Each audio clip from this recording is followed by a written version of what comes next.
પ્રકરણ 1 વિધાનના રૂપો અને તેના પ્રકારો. પ્રસ્તાવના. અર્વાચીન તર્કશાસ્ત્રમાં પ્રતીકોનો બહોળા પ્રમાણમાં ઉપયોગ થાય છે. પ્રતીકોના બહોળા ઉપયોગને કારણે અર્વાચીન તર્કશાસ્ત્રને પ્રતીક તર્કશાસ્ત્ર તરીકે ઓળખવામાં આવે છે. પ્રતીકોની મદદથી ભાષાની અસ્પષ્ટતાઓને દૂર કરી આપણે જટિલ દલીલોની સરળ રજૂઆત કરી શકીએ છીએ. પ્રતીકોના ઉપયોગને કારણે દલીલના પ્રામાણ્યની તપાસ લગભગ યાંત્રિક રીતે થઈ શકે છે અને બૌદ્ધિક શક્તિનો પણ બચાવ થાય છે. પ્રસ્તુત પ્રકરણમાં આપણે પ્રતીક તર્કશાસ્ત્રની દૃષ્ટિએ સાદા અને સંયુક્ત વિધાનો, તાર્કિક કારકો, વિધાનપરક અચલ, વિધાનપરક પરિવર્તી વગેરે વિશે સમજૂતી મેળવીશું. સાદા અને સંયુક્ત વિધાનોના સંયુક્ત ઉપયોગથી જટિલ સંયુક્ત વિધાનની રચના કેવી રીતે થઈ શકે છે અને તે જટિલ સંયુક્ત વિધાનોનું સત્યતા મૂલ્ય સત્યતા કોષ્ટક દ્વારા કેવી રીતે થઈ શકે છે તે અંગે વિગતવાર માહિતી મેળવીશું. વિધાનોનું રૂપ, તેનું સ્થાપત્ય નિદર્શન, વિધાન માટેના રૂપના પ્રકારો તેમજ વિધાન માટેના રૂપના પ્રકારો તપાસવા માટેની સત્યતા કોષ્ટકની રીતનો અભ્યાસ કરીશું. દલીલો વિધાનોની બનેલી હોય છે. દલીલોની અંદર આવતા વિધાનો 3 પ્રકારના હોય છે. 1. સાદા વિધાન, 2. સંયુક્ત વિધાન અને 3. જટિલ સંયુક્ત વિધાન. સાદું વિધાન. Simple proposition. જે વિધાનમાં બીજા કોઈ વિધાનનો સમાવેશ થતો ન હોય તે વિધાન સાદું વિધાન છે. દાખલા તરીકે હિમાલય પર્વત છે. સંયુક્ત વિધાન. Compound proposition. જે વિધાનમાં એક કે તેથી વધુ સાદા વિધાનનો સમાવેશ થતો હોય તે વિધાન સંયુક્ત વિધાન છે. દાખલા તરીકે હિમાલય પર્વત છે અને ગંગા નદી છે. તાર્કિક સંયોગીઓ કે તાર્કિક કારકો. લોજિકલ કનેક્ટિવ્સ ઓર લોજિકલ ઓપરેટર્સ. જે શબ્દ કે શબ્દજૂથના ઉપયોગને લીધે સાદા વિધાનોમાંથી સંયુક્ત વિધાનની રચના થાય છે તે શબ્દ કે શબ્દજૂથને તાર્કિક સંયોગીઓ કે તાર્કિક કારકો કહે છે. ઉપરના સંયુક્ત વિધાનમાં 2 સાદા વિધાનો છે. 1. હિમાલય પર્વત છે. 2. ગંગા નદી છે. આ બંને સાદા વિધાનો અને શબ્દ દ્વારા જોડાતા હોવાથી અને શબ્દ તાર્કિક સંયોગી કે તાર્કિક કારક છે. તાર્કિક સંયોગી કે તાર્કિક કારક અંગે નોંધપાત્ર બાબત એ છે કે તાર્કિક સંયોગી કે તાર્કિક કારક 2 અલગ વિધાનોને જોડે છે. એટલું જ નહીં પરંતુ તે દ્વારા 2 વિધાનો અલગ ન રહેતા બંને વિધાનોને સમાવનારું એક નવું વિધાન બને છે. આ નવા વિધાનનું સત્યતા મૂલ્ય તેનું ઘટકરૂપ વિધાનના સત્યતા મૂલ્યને આધારે નક્કી થાય છે. આ રીતે તાર્કિક સંયોગીઓ કે તાર્કિક કારકો સત્યતા ફલનલક્ષી છે. આમ તાર્કિક સંયોગી કે તાર્કિક કારક 1. વિધાનોને જોડે છે. 2. એક નવા વિધાનની રચના કરે છે. 3. આ નવા વિધાનનું સત્યતા મૂલ્ય એના ઘટકરૂપ વિધાનના સત્યતા મૂલ્યને આધારે નક્કી થાય છે. 4. તાર્કિક સંયોગીઓ કે તાર્કિક કારકો સત્યતા ફલનલક્ષી કારકો છે. ક્રમ, તાર્કિક કારકો અને પ્રતીકો. 1. તાર્કિક કારક નહીં તથા તેનું પ્રતીક નિષેધ છે. 2. તાર્કિક કારક અને તથા તેનું પ્રતીક સમુચ્ચય છે. 3. તાર્કિક કારક કાં તો અથવા તથા તેનું પ્રતીક વિકલ્પન છે. 4. તાર્કિક કારક જો તો તથા તેનું પ્રતીક શરતી છે. 5. તાર્કિક કારક જો તો અને તો જ તથા તેનું પ્રતીક દ્વિશરતી છે. વિધાનપરક અચલ કે અચલો. વિધાનપરક અચલ એટલે અમુક નિશ્ચિત વિધાન માટે વાપરવામાં આવતું પ્રતીક. વિધાનપરક અચલ તરીકે A થી Z સુધીના કોઈપણ કેપિટલ અક્ષરોનો ઉપયોગ કરવામાં આવે છે. A, B, C, D, P, Q, R, S વગેરે કેપિટલ અક્ષરોમાંથી ગમે તે અક્ષરને અમુક નિશ્ચિત વિધાન માટેના પ્રતીક તરીકે વાપરી શકાય છે. એટલે કે કોઈપણ કેપિટલ અક્ષર અમુક નિશ્ચિત વિધાનનો વાચક છે. વિધાનપરક અચલના ઉપયોગ અંગે નોંધપાત્ર મુદ્દો એ છે કે કોઈપણ વિધાનની પ્રાતિક રજૂઆત કરતી વખતે અમુક જ કેપિટલ અક્ષરનો વિધાનપરક અચલ તરીકે ઉપયોગ થવો જોઈએ એવો કોઈ નિયમ નથી. દાખલા તરીકે તાજમહેલ દુનિયાની અજાયબી છે. આ વિધાન માટેના પ્રતીક તરીકે એ અથવા આર અથવા એસ કે અન્ય કોઈપણ કેપિટલ અક્ષરનો ઉપયોગ કરી શકાય. આમ આપણી સગવડ અને સૂઝ મુજબ પી, ક્યુ, આર, એસ, ટી, ડબલ્યુ, એ, બી, ડી વગેરેમાંથી ગમે તે કેપિટલ અક્ષરનો કોઈપણ વિધાનની પ્રાતિક રજૂઆતમાં વિધાનપરક અચલ તરીકે ઉપયોગ થઈ શકે છે. જો કે એકના એક સંદર્ભમાં એકના એક વિધાનપરક અચલનો ઉપયોગ એકથી વધુ વિધાનોની પ્રતીક રજૂઆત માટે થઈ શકે નહીં. દાખલા તરીકે તાજમહેલ દુનિયાની અજાયબી છે.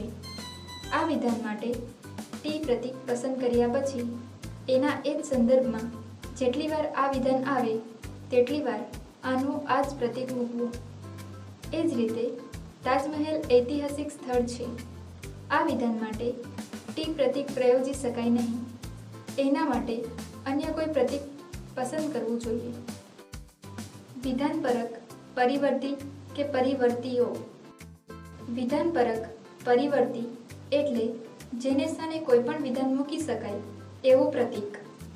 વિધાનપરક પરિવર્તીઓ વિધાનો નથી પણ વિધાનના સ્થાનનો નિર્દેશ કરનારા પ્રતીક છે.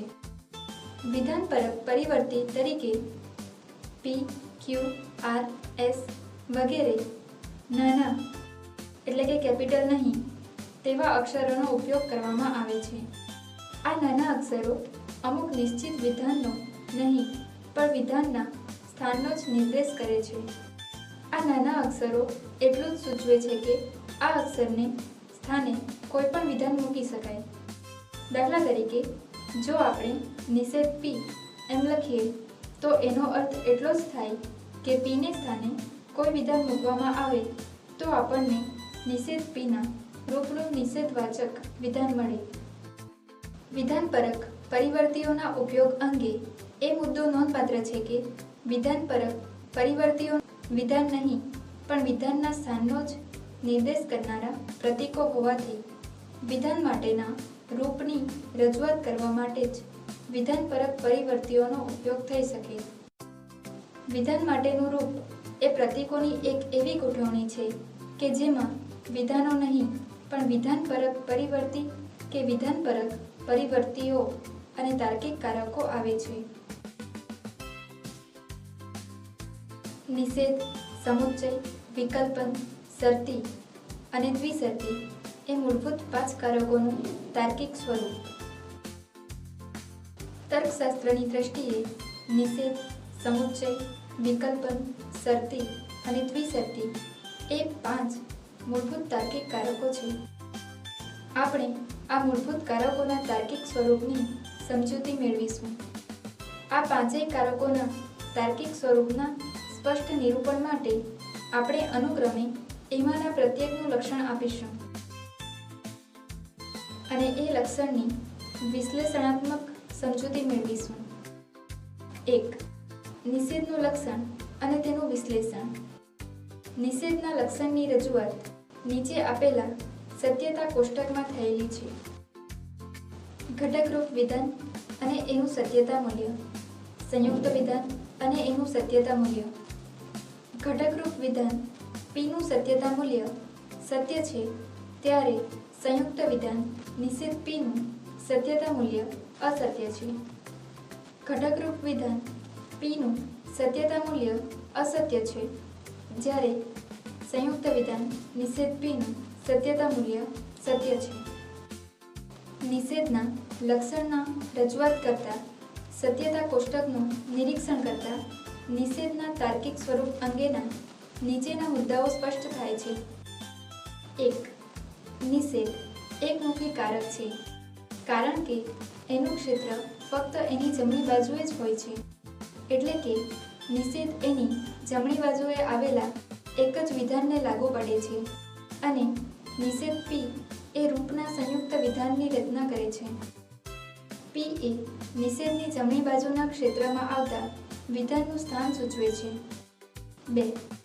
નિષેધ સત્યતા ફલનલક્ષી કારક છે, કારણ કે નિષેધ એ એવા સત્યતા ફલનલક્ષી સંયુક્ત વિધાનની રચના કરે છે કે જેનું સત્યતા મૂલ્ય એના ઘટકરૂપ વિધાનના સત્યતા મૂલ્યને આધારે જ નક્કી થાય છે. દાખલા તરીકે, સુભાષબાબુ જીવિત નથી એ નિષેધક વિધાનમાં સુભાષબાબુ જીવિત છે એ ઘટકરૂપ વિધાન સમાયેલું છે. આથી આ ઘટકરૂપ વિધાનની સત્યતાને આધારે નિષેધક વિધાનની સત્યતા નક્કી થશે. અર્થાત સુભાષબાબુ જીવિત છે. ઘટકરૂપ વિધાન જો સત્ય હોય તો સુભાષબાબુ જીવિત નથી એ વિધાન અસત્ય ઠરે. 3. નિષેધ P એ રૂપમાં રજૂ થયેલું વિધાન એવું સત્યતા ફલનલક્ષી સંયુક્ત વિધાન છે જેમાં નિષેધ Pના રૂપમાં રજૂ થયેલું વિધાન અસત્ય તો બને જો P એટલે કે Pને સ્થાને આવતું વિધાન સત્ય હોય. Pના રૂપમાં રજૂ થયેલું વિધાન સત્ય તો બને P એટલે કે Pને સ્થાને આવતું વિધાન અસત્ય હોય. નિષેધ P એ રૂપમાં રજૂ થયેલા સંયુક્ત વિધાનને નિષેધ કહે છે. નિષેધ એ સત્યતા ફલનલક્ષી સંયુક્ત વિધાન છે. એના સત્યતા મૂલ્યના નિયમો સ્પષ્ટ બને એ રીતે એનું લક્ષણ આપીએ. નિષેધનું લક્ષણ: જે સંયુક્ત વિધાન નિષેધ P એ રૂપમાં રજૂ થયેલું હોય અને જો P એટલે કે Pને સ્થાને આવતું વિધાન સત્ય હોય તો અસત્ય હોય અને જો P એટલે કે Pને સ્થાને આવતું વિધાન અસત્ય હોય તો સત્ય હોય. એવા સંયુક્ત વિધાનને નિષેધવાચક વિધાન કે નિષેધ કહે છે. 2. સમુચ્ચયનું લક્ષણ અને તેનું વિશ્લેષણ. સમુચ્ચયના લક્ષણની રજૂઆત નીચે આપેલા સત્યતા કોષ્ટકમાં થયેલી છે. ઘટકરૂપ વિધાનો અને એમના સત્યતા મૂલ્યો. સંયુક્ત વિધાન અને એનું સત્યતા મૂલ્ય. ઘટકરૂપ વિધાન P અને Qનું સત્યતા મૂલ્ય સત્ય છે ત્યારે સંયુક્ત વિધાન P સમુચ્ચય Qનું સત્યતા મૂલ્ય સત્ય છે. ઘટકરૂપ વિધાન Pનું સત્યતા મૂલ્ય સત્ય છે અને Qનું સત્યતા મૂલ્ય અસત્ય છે ત્યારે સંયુક્ત વિધાન P સમુચ્ચય Qનું સત્યતા મૂલ્ય અસત્ય છે. ઘટકરૂપ વિધાન Pનું સત્યતા મૂલ્ય અસત્ય છે અને Qનું સત્યતા મૂલ્ય સત્ય છે ત્યારે સંયુક્ત વિધાન P સમુચ્ચય Qનું સત્યતા મૂલ્ય અસત્ય છે. ઘટકરૂપ વિધાન Pનું સત્યતા મૂલ્ય અસત્ય છે અને Qનું સત્યતા મૂલ્ય અસત્ય છે. સંયુક્ત વિધાન P સમુચ્ચય Qનું સત્યતા મૂલ્ય અસત્ય છે. સમુચ્ચયના લક્ષણની રજૂઆત કરતા ઉપરના સત્યતા કોષ્ટકનું નિરીક્ષણ કરતા સમુચ્ચયના તાર્કિક સ્વરૂપ અંગેના નીચેના મુદ્દાઓ સ્પષ્ટ થાય છે. 1. સમુચ્ચય દ્વિમુખી કારક છે, કારણ કે સમુચ્ચયનું ક્ષેત્ર એની ડાબી અને જમણી બંને બાજુએ હોય છે. એટલે કે સમુચ્ચય એની ડાબી અને જમણી બંને બાજુએ આવેલા એક વિધાનને લાગુ પડે છે અને આ બંને વિધાનોને સાંકળીને P સમુચ્ચય Q એ રૂપના સંયુક્ત વિધાનની રચના કરે છે. P સમુચ્ચય Q રૂપમાં P એ સમુચ્ચયની ડાબી બાજુના ક્ષેત્રમાં આવતા વિધાનનું સ્થાન સૂચવે છે અને Q એ સમુચ્ચયની જમણી બાજુના ક્ષેત્રમાં આવતા વિધાનનું સ્થાન સૂચવે છે. 2. સમુચ્ચય સત્યતા ફલનલક્ષી કારક છે, કારણ કે સમુચ્ચય એ એવા સત્ય ફલનલક્ષી સંયુક્ત વિધાનની રચના કરે છે કે જેનું સત્યતા મૂલ્ય એના ઘટકરૂપ વિધાનોના સત્યતા મૂલ્યને આધારે જ નક્કી થાય છે. 3.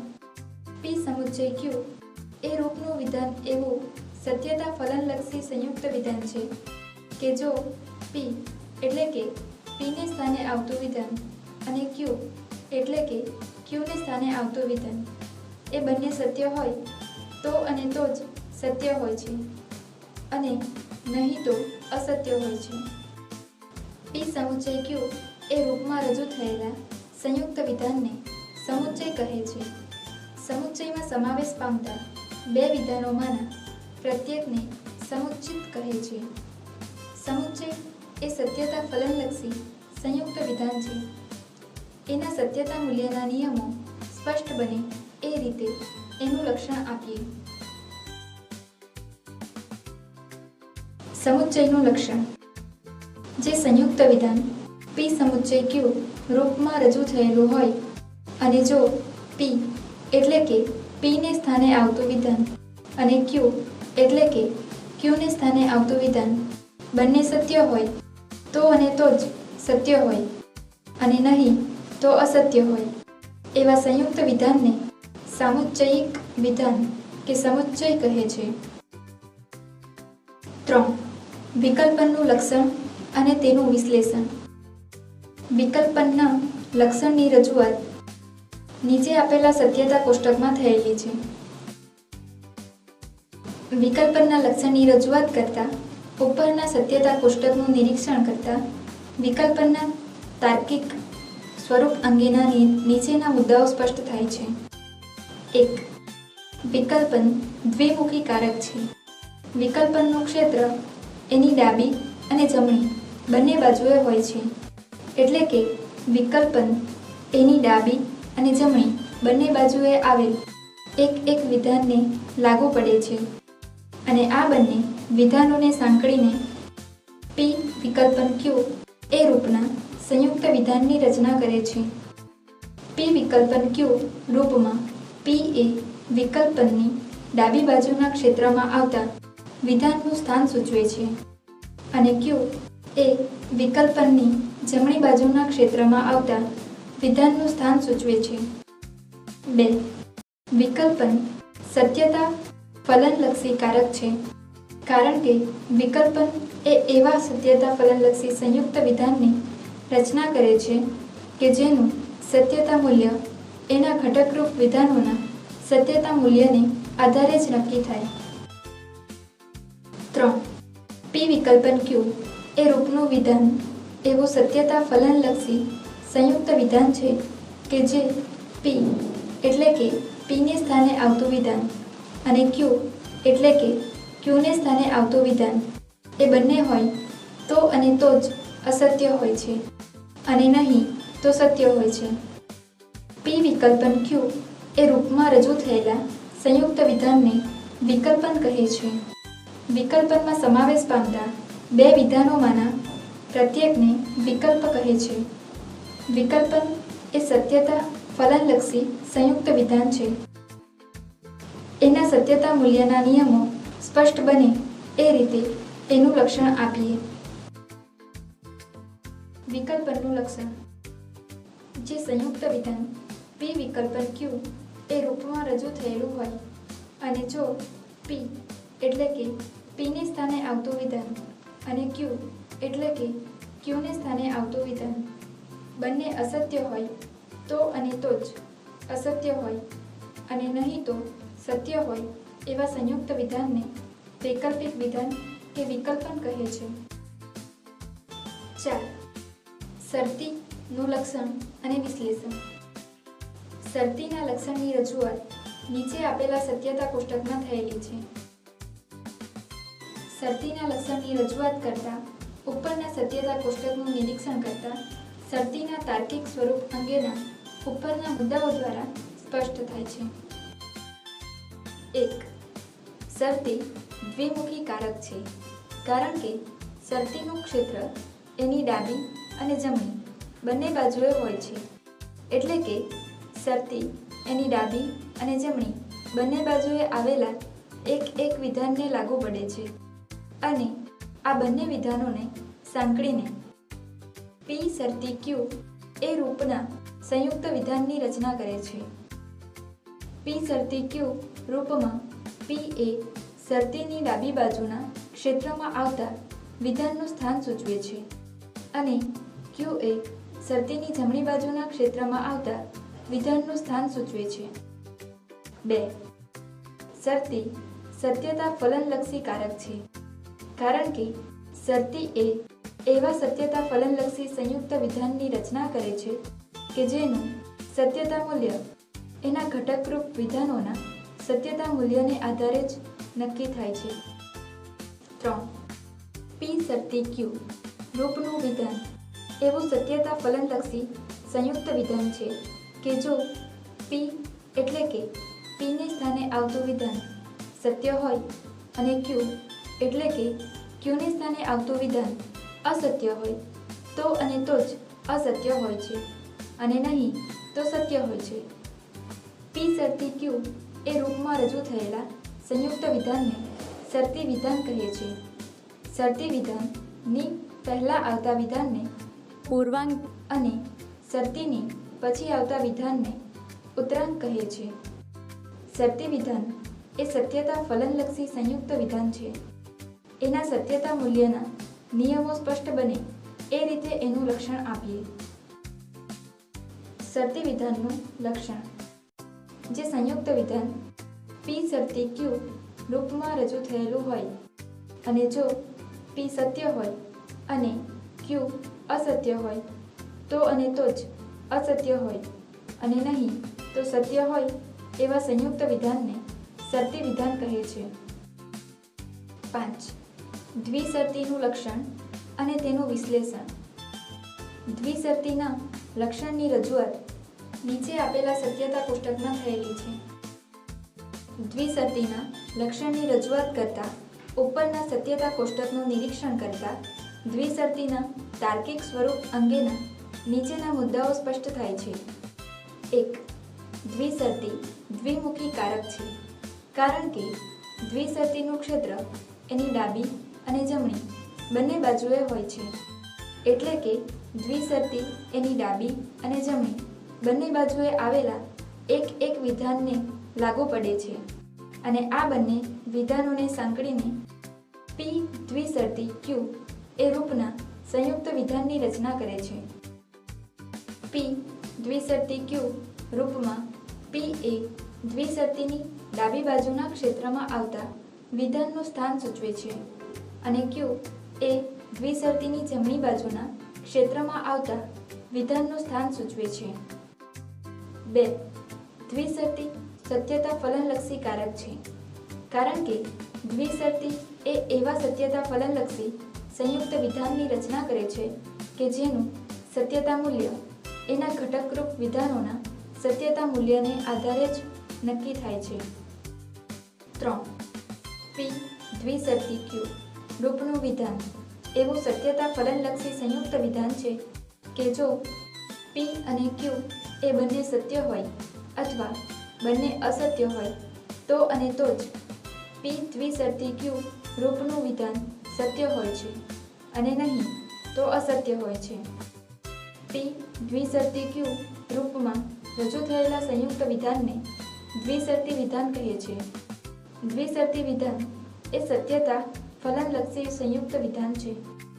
એના સત્યતા મૂલ્યના નિયમો સ્પષ્ટ બને એ રીતે દ્વિશરતી વિધાનનું લક્ષણ આપીએ. દ્વિશરતી વિધાનનું લક્ષણ. જે સંયુક્ત વિધાન પી દ્વિશરતી ક્યુ એ રૂપમાં રજૂ થયેલું હોય અને જો પી અને ક્યુ બંને સત્ય અથવા બંને અસત્ય હોય તો અને તો જ સત્ય હોય અને નહીં તો અસત્ય હોય એવા સંયુક્ત વિધાનને દ્વિશરતી વિધાન કહે છે. નિષેધ, સમુચ્ચય, વિકલ્પન, શરતી અને દ્વિશરતી ની લાક્ષણિકતાઓના આપણે ઉપર કરેલા નિરૂપણ પરથી સ્પષ્ટ થાય છે કે 1. આ 5 કારકો સત્યતા ફલનલક્ષી છે. 2. એમના ઉપયોગથી વિવિધ પ્રકારના સત્યતા ફલનલક્ષી સંયુક્ત વિધાનોની રચના થાય છે. અને 3. આ સત્યતા ફલનલક્ષી સંયુક્ત વિધાનના સત્યતા મૂલ્યના નિશ્ચિત નિયમો છે. આ હકીકતના પાયા પર જ વિધાનપરક તર્કશાસ્ત્રની રચના થયેલી હોય. વિધાનપરક તર્કશાસ્ત્રને સત્યતા ફલનલક્ષી તર્કશાસ્ત્ર તરીકે પણ ઓળખવામાં આવે છે. જટિલ સંયુક્ત વિધાન, કોમ્પ્લેક્સ કમ્પાઉન્ડ પ્રપોઝિશન. જટિલ સંયુક્ત વિધાનની વ્યાખ્યા આ પ્રમાણે આપી શકાય. જે સંયુક્ત વિધાનમાં એના ઘટકરૂપ અંગ તરીકે એક કે વધુ સંયુક્ત વિધાનોનો સમાવેશ થતો હોય તે સંયુક્ત વિધાનને જટિલ સંયુક્ત વિધાન કહે છે. જટિલ સંયુક્ત વિધાનમાં એના ઘટકરૂપ વિધાન તરીકે એક કે વધુ સંયુક્ત વિધાનોનો સમાવેશ થતો હોવાથી જટિલ સંયુક્ત વિધાનની રચનામાં એક કરતાં વધારે કારકોનો ઉપયોગ થતો હોય છે. આથી જટિલ સંયુક્ત વિધાનની વ્યાખ્યા આ પ્રમાણે આપી શકાય. જટિલ સંયુક્ત વિધાન એટલે બે કે તેથી વધુ કારકોના ઉપયોગ વડે રચાયેલું વિધાન. જટિલ સંયુક્ત વિધાન એ એક પ્રકારનું સંયુક્ત વિધાન છે. તેથી જેમ સંયુક્ત વિધાનો સત્યતા ફલનલક્ષી હોય છે તેમ જટિલ સંયુક્ત વિધાનો પણ સત્યતા ફલનલક્ષી હોય છે. 1. જટિલ નિષેધક વિધાન. 2. જટિલ સામુચ્ચયિક વિધાન. 3. જટિલ વિકલ્પન વિધાન. 4. જટિલ શરતી વિધાન. અને 5. જટિલ દ્વિશરતી વિધાન. એ 5 પ્રકારના સત્યતા ફલનલક્ષી સંયુક્ત વિધાનો છે. સત્યતા ફલનલક્ષી જટિલ સંયુક્ત વિધાનોને પણ સત્યતા ફલનલક્ષી સંયુક્ત વિધાનોનું આ વર્ગીકરણ લાગુ પડે છે. અર્થાત જટિલ સંયુક્ત વિધાન પણ 1. નિષેધ, 2. સમુચ્ચય, 3. વિકલ્પન, 4. શરતી વિધાન કે 5. દ્વિશરતી વિધાન હોઈ શકે છે. આ 5 પ્રકારના જટિલ સંયુક્ત વિધાનોના ઉદાહરણો આ પ્રમાણે છે. 1. જટિલ નિષેધક વિધાન, complex negative proposition. 1. Khel Mahakumbh યોજાશે અને રજા પડશે એમ નથી. નિષેધ R સમુચ્ચય H. 2. એ ખરું નથી કે કાં તો ખેલ મહાકુંભ યોજાશે અથવા રજા પડશે. નિષેધ R વિકલ્પન H. 3. જો આપણી ટીમ જીતશે તો મીઠાઈ વહેંચાશે એ વાત ખરી નથી. નિષેધ T શરતી M. 4. જો મીઠાઈ વહેંચાશે તો અને તો જ વિદ્યાર્થીઓ રાજી થશે એ વાતમાં કોઈ માલ નથી. નિષેધ M દ્વિશરતી S. ઉપરના 4 જટિલ સંયુક્ત વિધાનો તપાસતા એ બાબત સ્પષ્ટ થાય છે કે એ ચારેય વિધાનો નિષેધવાચક છે. તેમાંના 1 પહેલા વિધાનમાં સમુચ્ચયનો, 2 બીજા વિધાનમાં વિકલ્પનનો, 3 ત્રીજા વિધાનમાં શરતી વિધાનનો અને 4 ચોથા વિધાનમાં દ્વિશરતી વિધાનનો નિષેધ થયેલો છે. આમ જટિલ નિષેધકમાં સમગ્ર સંયુક્ત વિધાનનો નિષેધ થયેલો હોય છે. 2. જટિલ સામુચ્ચયિક વિધાન, કોમ્પ્લેક્સ કંજક્ટિવ પ્રપોઝિશન. 1. ખેલ મહાકુંભ યોજાશે અને રજા પડશે નહીં. R સમુચ્ચય નિષેધ H. 2. કાં તો ખેલ મહાકુંભ યોજાશે અથવા રજા પડશે અને વિદ્યાર્થીઓ રાજી થશે. R વિકલ્પન H સમુચ્ચય S. 3. જો ખેલ મહાકુંભ યોજાશે તો રજા પડશે અને જો રજા પડશે તો વિદ્યાર્થીઓ રાજી થશે. R શરતી H સમુચ્ચય H શરતી S. 4. જો આપણી ટીમ જીતશે તો અને તો જ મીઠાઈ વહેંચાશે અને જો મીઠાઈ વહેંચાશે તો વિદ્યાર્થીઓ રાજી થશે. T દ્વિશરતી M સમુચ્ચય M શરતી S. ઉપરના ચારેય જટિલ સંયુક્ત વિધાનો તપાસતા એ સ્પષ્ટ થાય છે કે એ ચારેય વિધાનો સમુચ્ચયો છે. તેમાંના 1 પહેલા સમુચ્ચયનું એક સમુચ્ચિત સાદું વિધાન છે અને બીજું સમુચ્ચિત નિષેધવાચક વિધાન છે.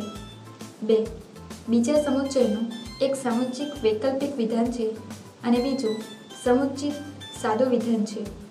3 ત્રીજા સમુચ્ચયના બંને સમુચ્ચિત શરતી વિધાનો છે અને 4 ચોથા સમુચ્ચયનું એક સમુચ્ચિત દ્વિશરતી વિધાન છે અને બીજું સમુચ્ચિત શરતી વિધાન છે.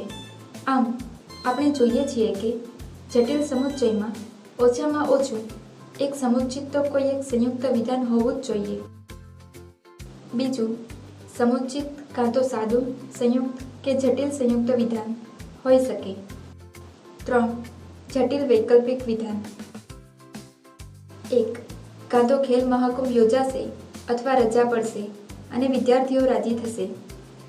આર વિકલ્પન H સમુચ્ચય S. 2. કાં તો ખેલ મહાકુંભ યોજાશે નહીં અથવા રજા પડશે નહીં. નિષેધ આર વિકલ્પન નિષેધ H.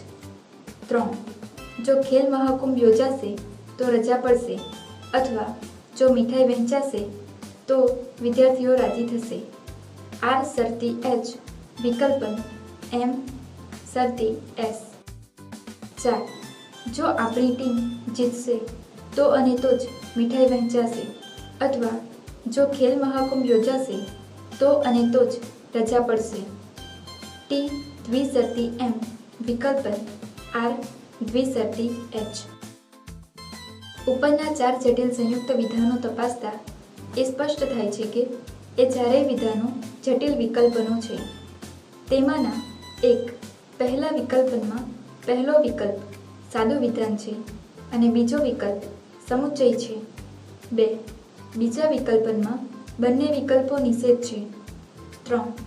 ત્રીજા વિકલ્પનમાં બંને વિકલ્પો શરતી વિધાનો છે અને 4. ચોથા વિકલ્પનમાં બંને વિકલ્પો દ્વિશરતી વિધાનો છે. આમ આપણે જોઈએ છીએ કે જટિલ વિકલ્પનમાં ઓછામાં ઓછા એક વિકલ્પ તરીકે કોઈ સંયુક્ત વિધાન હોવું જ જોઈએ. બીજા વિકલ્પ તરીકે સાદું સંયુક્ત કે જટિલ સંયુક્ત હોઈ શકે છે. 4. જટિલ શરતી વિધાન. 1.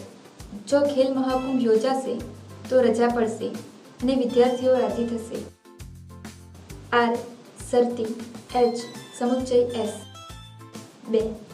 જો ખેલ મહાકુંભ યોજાશે નહીં તો રજા પડશે નહીં. નિષેધ આર શરતી નિષેધ H. 3. જો આપણી ટીમ જીતશે તો રજા પડશે અથવા મીઠાઈ વહેંચાશે. ટી શરતી H વિકલ્પન M. 4. જો ખેલ મહાકુંભ યોજાશે અને આપણી ટીમ જીતશે તો જો મીઠાઈ વહેંચાશે તો અને તો જ વિદ્યાર્થીઓ રાજી થશે. આર સમુચ્ચય T શરતી M દ્વિશરતી S. ઉપરના 4 વિધાનો તપાસતા એ સ્પષ્ટ થાય છે કે ચારેય વિધાનો શરતી વિધાનો છે. તેમાંના એક પહેલા શરતી વિધાનમાં પૂર્વાંગ સાદું વિધાન છે અને ઉત્તરાંગ સમુચ્ચય છે. 2. બીજા શરતી વિધાનમાં પૂર્વાંગ અને ઉત્તરાંગ બંને નિષેધક છે. 3. ત્રીજા શરતી વિધાનમાં પૂર્વાંગ સાદું વિધાન છે અને ઉત્તરાંગ વૈકલ્પિક વિધાન છે. અને 4. ચોથા શરતી વિધાનમાં પૂર્વાંગ સમુચ્ચય છે અને ઉત્તરાંગ દ્વિશરતી વિધાન છે. આમ આપણે જોઈએ છીએ કે જટિલ શરતી વિધાનમાં પૂર્વાંગ કે ઉત્તરાંગ એ બેમાંથી એક વિધાન તો કોઈ સંયુક્ત વિધાન હોવું જ જોઈએ. બીજું વિધાન સાદું સંયુક્ત કે જટિલ સંયુક્ત વિધાન ગમે તે હોઈ શકે છે. 5. જટિલ દ્વિશરતી વિધાન. 1. જો ખેલ મહાકુંભ યોજાશે અને આપણી ટીમ જીતશે તો અને તો જ રજા પડશે. આર સમુચ્ચય T દ્વિશરતી H. 2. જો આપણી ટીમ જીતશે નહીં તો અને તો જ ખેલ મહાકુંભ યોજાશે અને રજા પડશે. નિષેધ T દ્વિશરતી આર સમુચ્ચય H. 3. જો ખેલ મહાકુંભ યોજાશે તો રજા પડશે તો અને તો જ જો મીઠાઈ વહેંચાશે તો વિદ્યાર્થીઓ રાજી થશે. આર શરતી T દ્વિશરતી H શરતી M. 4. જો ખેલ મહાકુંભ યોજાશે અને આપણી ટીમ જીતશે તો અને તો જ જો મીઠાઈ વહેંચાશે તો વિદ્યાર્થીઓ રાજી થશે. આર સમુચ્ચય H દ્વિશરતી M શરતી S. ઉપરના 4 જટિલ સંયુક્ત વિધાનો તપાસતા એ સ્પષ્ટ થાય છે કે આ ચારેય વિધાનો દ્વિશરતી વિધાનો છે. તેમાંના એક પહેલા દ્વિશરતી વિધાનમાંનું પહેલું વિધાન સમુચ્ચય છે અને બીજું વિધાન સાદું વિધાન છે. 2 બીજા દ્વિશરતી વિધાનમાંનું પહેલું વિધાન નિષેધ છે અને બીજું વિધાન સમુચ્ચય છે. 3 ત્રીજા દ્વિશરતી વિધાનમાંના બંને વિધાનો શરતી વિધાનો છે. અને 4 ચોથા દ્વિશરતી વિધાનમાંનું પહેલું વિધાન સમુચ્ચય અને બીજું શરતી વિધાનો છે. આમ આપણે જોઈએ છીએ કે જટિલ દ્વિશરતી વિધાનના મુખ્ય 2 વિધાનો પૈકી એક વિધાન તો કોઈ સંયુક્ત વિધાન હોવું જ જોઈએ. બીજું વિધાન સાદું, સંયુક્ત કે જટિલ સંયુક્ત વિધાન ગમે તે પ્રકારનું હોઈ શકે. 1 કારકોનું ક્ષેત્ર અને કૌંસનો ઉપયોગ. જટિલ સંયુક્ત વિધાનની રચનામાં 2 કે તેથી વધુ કારકોનો ઉપયોગ થયેલો હોય છે. આ વિવિધ કારકોનું ક્ષેત્ર એક સરખું હોતું નથી. તેથી પ્રશ્ન એ થાય કે કારકોનું ક્ષેત્ર એટલે શું? કારકોનું ક્ષેત્ર એટલે જટિલ સંયુક્ત વિધાનના જે ભાગને એ કારક લાગુ પડતો હોય તે ભાગ. કોઈપણ કારક જટિલ સંયુક્ત વિધાનના કયા ભાગને લાગુ પડે છે તે સ્પષ્ટ કરવા કૌંસનો ઉપયોગ અનિવાર્ય બની રહે છે. એટલે કે જટિલ સંયુક્ત વિધાનની પ્રાતિક રજૂઆતમાં કૌંસનો યોગ્ય ઉપયોગ કરીને વિવિધ કારકોના ક્ષેત્રની સ્પષ્ટતા કરવામાં આવે છે. કૌંસના ઉપયોગ વગર કારકોના ક્ષેત્રની સ્પષ્ટતા થતી નથી. દાખલા તરીકે, જો આપણી ટીમ જીતશે તો તેનું સન્માન થશે અને લોકો પ્રસન્ન થશે. પ્રાંતિક ભાષામાં તેની રજૂઆત કરીએ તો આ પ્રમાણે થાય: A શરતી, B સમુચ્ચય D. આ પ્રાંતિક રજૂઆતમાં કૌંસના ઉપયોગ વિના વિધાન કયા પ્રકારનું છે તે સ્પષ્ટ થતું નથી. જો કૌંસનો ઉપયોગ કરવામાં આવે તો તેની રજૂઆત આ પ્રમાણે થાય: A શરતી, B સમુચ્ચય D. આ જટિલ સમુચ્ચયમાં શરતી કારકનું ક્ષેત્ર પહેલા સમુચિત પૂરતું મર્યાદિત છે, જ્યારે સમુચ્ચયનું ક્ષેત્ર સમગ્ર વિધાનમાં વ્યાપ્ત છે. એટલે આખું વિધાન સમુચ્ચયનું ક્ષેત્ર છે. આ બાબત કૌંસના ઉપયોગથી સ્પષ્ટ થાય છે. આ જ પ્રમાણે નીચેના ઉદાહરણો દ્વારા કારકોનું ક્ષેત્ર અને કૌંસનો ઉપયોગ યોગ્ય રીતે સ્પષ્ટ થાય છે. 1 કાં તો ખેલ મહાકુંભ યોજાશે નહીં અથવા રમતવીરોનું સન્માન થશે નહીં. નિષેધ. આ વિકલ્પન નિષેધ S. આ જટિલ વિકલ્પનમાં પહેલા નિષેધનું ક્ષેત્ર પહેલા વિકલ્પ પૂરતું મર્યાદિત છે. બીજા નિષેધનું ક્ષેત્ર બીજા વિકલ્પ પૂરતું મર્યાદિત છે, જ્યારે વિકલ્પનનું ક્ષેત્ર સમગ્ર વિધાનમાં વ્યાપ્ત છે. એટલે આખું વિધાન વિકલ્પનનું ક્ષેત્ર છે. 2 જો ખેલ મહાકુંભ યોજાશે અને આપણી ટીમ જીતશે તો જો મીઠાઈ વહેંચાશે તો અને તો જ વિદ્યાર્થીઓ રાજી થશે. A સમુચ્ચય B શરતી, M દ્વિશરતી N. આ જટિલ શરતી વિધાનમાં સમુચ્ચયનું ક્ષેત્ર પૂર્વાંક પૂરતું મર્યાદિત છે, જ્યારે દ્વિશરતીનું ક્ષેત્ર ઉત્તરાંક પૂરતું મર્યાદિત છે.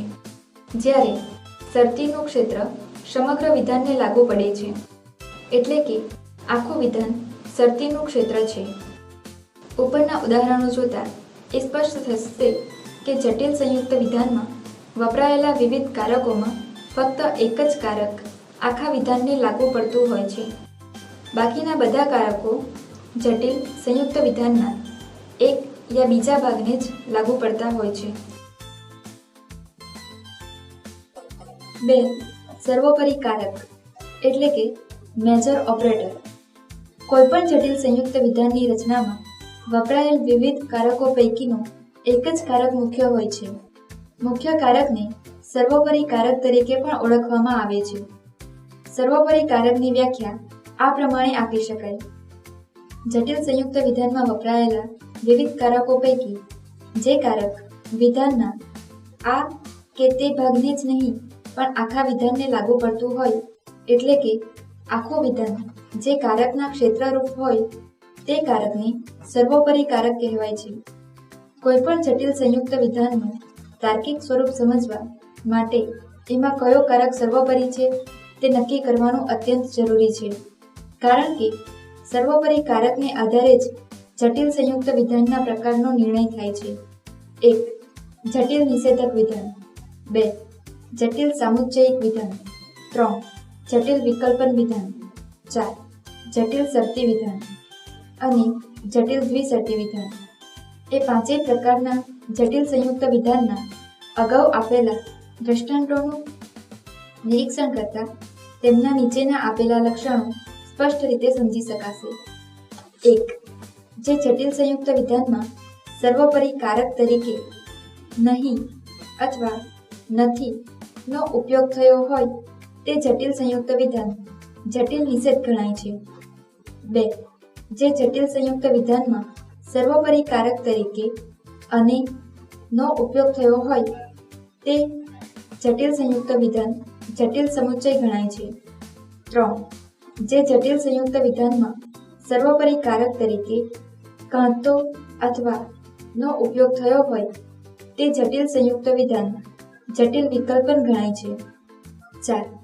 જે જટિલ સંયુક્ત વિધાનમાં સર્વોપરી કારક તરીકે જો તો નો ઉપયોગ થયો હોય તે જટિલ સંયુક્ત વિધાન જટિલ શરતી વિધાન ગણાય છે. 5. જે જટિલ સંયુક્ત વિધાનમાં સર્વોપરી કારક તરીકે જો તો અને તો જ નો ઉપયોગ થયો હોય તે જટિલ સંયુક્ત વિધાન જટિલ દ્વિશરતી વિધાન ગણાય છે. કારકોનું ક્ષેત્ર અને કૌંસના ઉપયોગને લગતા ઉપરયુક્ત નિરૂપણ પરથી સ્પષ્ટ થાય છે કે કૌંસ એ પ્રાતિક ભાષાના વિરામચિહ્નો છે. જેવી રીતે વિરામચિહ્નોના સુયોગ્ય ઉપયોગથી સામાન્ય વાણી વ્યવહારની ભાષામાં આવતી સંદિગ્ધતા ટાળી શકાય છે, તેવી રીતે કૌંસના ઉપયોગથી પ્રાતિક ભાષામાં આવતી સંદિગ્ધતા ટાળી શકાય છે. આનો અર્થ એ છે કે જો કૌંસનો યોગ્ય ઉપયોગ કરવામાં આવે તો અને તો જ પ્રાતિક રીતે રજૂ થયેલા જટિલ સંયુક્ત વિધાનોમાં વપરાયેલા કારકોના ક્ષેત્રની સ્પષ્ટતા થાય છે અને તે વિધાનોના અર્થમાં ચોકસાઈ આવે છે. કૌંસના ઉપયોગને લગતા નિયમો. કૌંસના ઉપયોગને લગતો મૂળ નિયમ એ છે કે એકમુખી કારકની જમણી બાજુના અને દ્વિમુખી કારકની ડાબી તેમજ જમણી બંને બાજુના ક્ષેત્રને કૌંસબદ્ધ કરવું. જટિલ સંયુક્ત વિધાનોની પ્રાતિક રજૂઆતમાં સંદિગ્ધતા નિવારણ અને અર્થ સ્પષ્ટતા માટે નીચેના 3 પ્રકારના કૌંસનો ઉપયોગ કરવામાં આવે છે. 1. નાનો કૌંસ. 2. મોટો કૌંસ. 3. છગડીયો કૌંસ. મૂળ નિયમને આધારે ઉપયોગમાં લીધેલા ઉપરયુક્ત કૌંસની સ્પષ્ટતા નીચેના ઉદાહરણો દ્વારા થાય છે. 1. એ સમુચ્ચય ઇન બ્રેકેટ બી વિકલ્પન ડી. 2. ઇન બ્રેકેટ નિષેધ એ વિકલ્પન ઇન બ્રેકેટ બી સમુચ્ચય આર. 3. ઇન બ્રેકેટ નિષેધ એ વિકલ્પન આર શરતી ઇન બ્રેકેટ ડી સમુચ્ચય એમ વિકલ્પન ઇન બ્રેકેટ નિષેધ એ સમુચ્ચય બી. 4. નિષેધ ઇન બ્રેકેટ એ સમુચ્ચય બી વિકલ્પન ઇન બ્રેકેટ આર સમુચ્ચય એમ શરતી ઇન બ્રેકેટ આર વિકલ્પન એસ. 5. ઇન બ્રેકેટ એ વિકલ્પન બી ઇન બ્રેકેટ આર સમુચ્ચય એમ દ્વિશરતી ઇન બ્રેકેટ એ સમુચ્ચય આર શરતી બી. કૌંસના ઉપયોગને લગતા ઉપરયુક્ત મૂળ નિયમના પાલનથી નીચેના ફાયદાઓ થાય છે. 1. પ્રત્યેક કારકનું ક્ષેત્ર કેટલું છે તે સ્પષ્ટ રીતે જોઈ શકાય છે. 2. સર્વોપરી કારક કૌંસની બહાર રહેતો હોવાથી એકદમ સ્પષ્ટ રીતે તરી આવે છે અને તેથી વિધાનના પ્રકારનો નિર્ણય એકદમ સરળતાથી લઈ શકાય છે. દાખલા તરીકે ઉપરના વિધાનો જોતા એ સ્પષ્ટ થાય છે કે તેમાંનું 1. પહેલું વિધાન જટિલ સમુચ્ચય છે. 2. બીજું વિધાન જટિલ વિકલ્પન છે. 3. ત્રીજું વિધાન જટિલ શરતી વિધાન છે. 4. ચોથું વિધાન જટિલ નિષેધ છે અને પાંચમું વિધાન જટિલ દ્વિશરતી વિધાન છે. કૌંસના ઉપયોગને લગતા ઉપરયુક્ત નિયમનો મોટામાં મોટો ગેરફાયદો એ છે કે એ નિયમનું પાલન કરવા જતાં ઘણા બધા કૌંસ વાપરવાની જરૂર પડે છે અને તેથી વિધાનને વાંચવા લખવામાં ઘણી અગવડ પડે છે. ઉપરયુક્ત ગેરફાયદાના નિવારણ માટે એટલે કે કૌંસની સંખ્યા ઘટાડવાના આશયથી તર્કશાસ્ત્રીઓએ નીચેના 2 રિવાજો સ્વીકાર્યા છે. એકમુખી કારકની જમણી બાજુના અને દ્વિમુખી કારકની ડાબી કે જમણી કોઈપણ બાજુના ક્ષેત્રમાં જો માત્ર એક જ સાદું વિધાન આવતું હોય તો તે સાદા વિધાન માટેના પ્રતીકને કૌંસબદ્ધ કરવું નહીં. 2. નિષેધનું ક્ષેત્ર જો તેની જમણી બાજુના નાનામાં નાના ઘટક પૂરતું સીમિત હોય તો એ ઘટકને કૌંસબદ્ધ કરવો નહીં. કૌંસની સંખ્યા ઘટાડવાને લગતા ઉપરના 2 રિવાજોનું પાલન કરવામાં આવે તો કૌંસના ઉપયોગને લગતા ઉપરયુક્ત મૂળ નિયમને અનુસરીને રજૂ કરવામાં આવેલા 5 વિધાનોની રજૂઆત નીચે મુજબ થઈ જાય છે. 1. એ સમુચ્ચય બી વિકલ્પન ડી. 2. નિષેધ એ વિકલ્પન ઇન બ્રેકેટ બી સમુચ્ચય આર. 3. નિષેધ એ વિકલ્પન આર શરતી ઇન બ્રેકેટ ડી સમુચ્ચય એમ વિકલ્પન ઇન બ્રેકેટ નિષેધ એ સમુચ્ચય બી. 4. નિષેધ ઇન બ્રેકેટ એ સમુચ્ચય બી વિકલ્પન આર સમુચ્ચય એમ શરતી આર વિકલ્પન એસ. 5. ઇન બ્રેકેટ એ વિકલ્પન બી સમુચ્ચય આર સમુચ્ચય એમ દ્વિશરતી ઇન બ્રેકેટ એ સમુચ્ચય આર શરતી બી. સત્યતા મૂલ્ય નિશ્ચિત કરવાની પદ્ધતિ. કેટલાક જટિલ સંયુક્ત વિધાનોનું સત્યતા મૂલ્ય સત્યતા કોષ્ટક દોરીને પણ નિશ્ચિત કરી શકાય છે. જો કે આ રીતે સત્યતા મૂલ્ય નિશ્ચિત કરતા પહેલા જટિલ સંયુક્ત વિધાનો માટેના સત્ય કોષ્ટકની રચના કેવી રીતે કરી શકાય તે જાણી લેવું આવશ્યક છે. જટિલ સંયુક્ત વિધાનો માટેના સત્યતા કોષ્ટકની રચના. સત્યતા કોષ્ટકની રચના કરવા માટે સ્તંભ અને હરોળની રચના કરવી પડે છે. સત્યતા કોષ્ટકના ઉપરથી નીચે સુધીના ઊભા ખાનાને સ્તંભ કહેવાય છે, જ્યારે ડાબી બાજુથી જમણી બાજુ તરફના આડા ખાનાને હરોળ કહેવાય છે. કોઈપણ જટિલ સંયુક્ત વિધાનોના સત્યતા કોષ્ટકની રચનામાં જરૂરી માર્ગદર્શન પૂરું પાડવાના હેતુથી તર્કશાસ્ત્રીઓએ સ્તંભ અને હરોળની રચનાને લગતા નિયમો ઘડી કાઢ્યા છે, જે આ પ્રમાણે છે. 1. સત્યતા કોષ્ટકમાં આદ્ય સ્તંભની રચનાને લગતો નિયમ. કોઈપણ સંયુક્ત કે જટિલ સંયુક્ત વિધાનોના સત્યતા કોષ્ટકમાં એ વિધાનમાં આવતા પ્રત્યેક સાદા વિધાન માટે આદ્ય સ્તંભ એટલે કે મુખ્ય સ્તંભ રચવાના હોય છે. જેટલા વિધાન હોય તેટલા આદ્ય સ્તંભ રચાય છે. જો કે એકનું એક સાદું વિધાન એક કરતાં વધારે વખત આવતું હોય તો પણ તેનો આદ્ય સ્તંભ એક જ રચવાનો હોય છે. દાખલા તરીકે 1. એ સમુચ્ચય એ વિકલ્પન બી.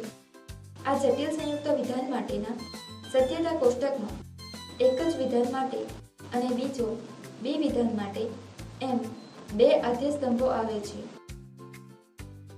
કારણ કે તેમાં એ અને બી એમ 2 સાદા વિધાનો છે. એ વિધાન 2 વખત આવતું હોવા છતાં તેનો આદ્ય સ્તંભ તો એક જ રાખવાનો હોય છે. એ જ પ્રમાણે 2 આર વિકલ્પન એમ શરતી એન. આ જટિલ વિકલ્પન માટેના સત્યતા કોષ્ટકમાં એક આર માટે, બીજો એમ માટે અને ત્રીજો એન માટે 3 આદ્ય સ્તંભો આવે છે, કારણ કે તો આર, એમ અને એન 3 સાદા વિધાનો છે. 2. સત્યતા કોષ્ટકમાં હરોળની સંખ્યાને લગતો નિયમ. કોઈપણ સંયુક્ત કે જટિલ સંયુક્ત વિધાનોના સત્યતા કોષ્ટકમાં હરોળની સંખ્યા નિશ્ચિત કરવા માટેનું સૂત્ર આ પ્રમાણે છે. હરોળની સંખ્યા = 2n. n સાદા વિધાનોની કુલ સંખ્યા અથવા આદ્ય સ્તંભોની કુલ સંખ્યા. દાખલા તરીકે 1. એ સમુચ્ચય એ વિકલ્પન બી. આ જટિલ સંયુક્ત વિધાનમાં એ અને બી એ બે સાદા વિધાનો છે. તેથી તેના સત્યતા કોષ્ટકમાં 2² = 2 × 2 = 4 એમ 4 હરોળો આવે. 2. આર વિકલ્પન એમ શરતી n. આ જટિલ સંયુક્ત વિધાનમાં આર, એમ અને n એ 3 સાદા વિધાનો આવે છે. તેથી તેના સત્યતા કોષ્ટકમાં 2³ = 2 × 2 × 2 = 8 એમ 8 હરોળો આવે. 3. એ વિકલ્પન નિષેધ એ. આ જટિલ સંયુક્ત વિધાનમાં એ આ એક જ સાદું વિધાન આવે છે. તેથી તેના સત્યતા કોષ્ટકમાં 2⁻1 = 2 × 1 = 2 એમ 2 હરોળો આવે. આમ આ નિયમ પ્રમાણે એક આદ્ય સ્તંભવાળા સત્યતા કોષ્ટકમાં 2 હરોળો, 2 આદ્ય સ્તંભવાળા સત્યતા કોષ્ટકમાં 4 હરોળો અને 3 આદ્ય સ્તંભવાળા સત્યતા કોષ્ટકમાં 8 હરોળ આવે છે. 3. પ્રત્યેક આદ્ય સ્તંભમાં ટી અને એફની ગોઠવણીને લગતો નિયમ. જો સંયુક્ત વિધાનમાં સાદા વિધાનોની કુલ સંખ્યા 1 હોય તો તે સંયુક્ત વિધાન માટેના સત્યતા કોષ્ટક m એટલે કે પહેલા વિધાનના આદ્ય સ્તંભનો પ્રશ્ન હોય તો m = 1.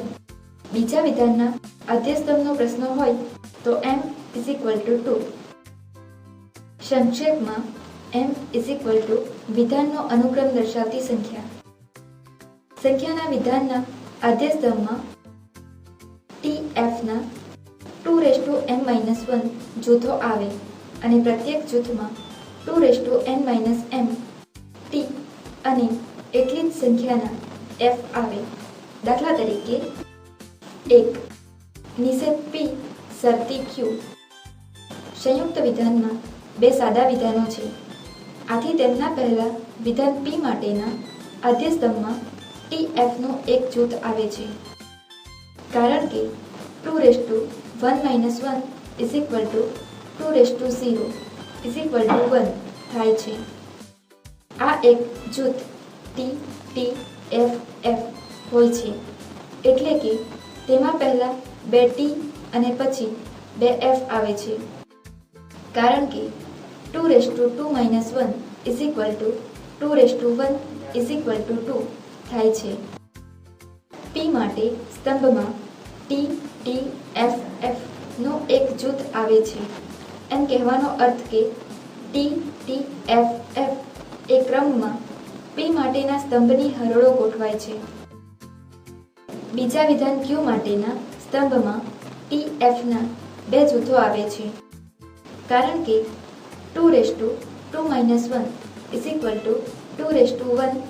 = 2 થાય છે. આ બેમાંનું પ્રત્યેક જૂથ tf હોય છે.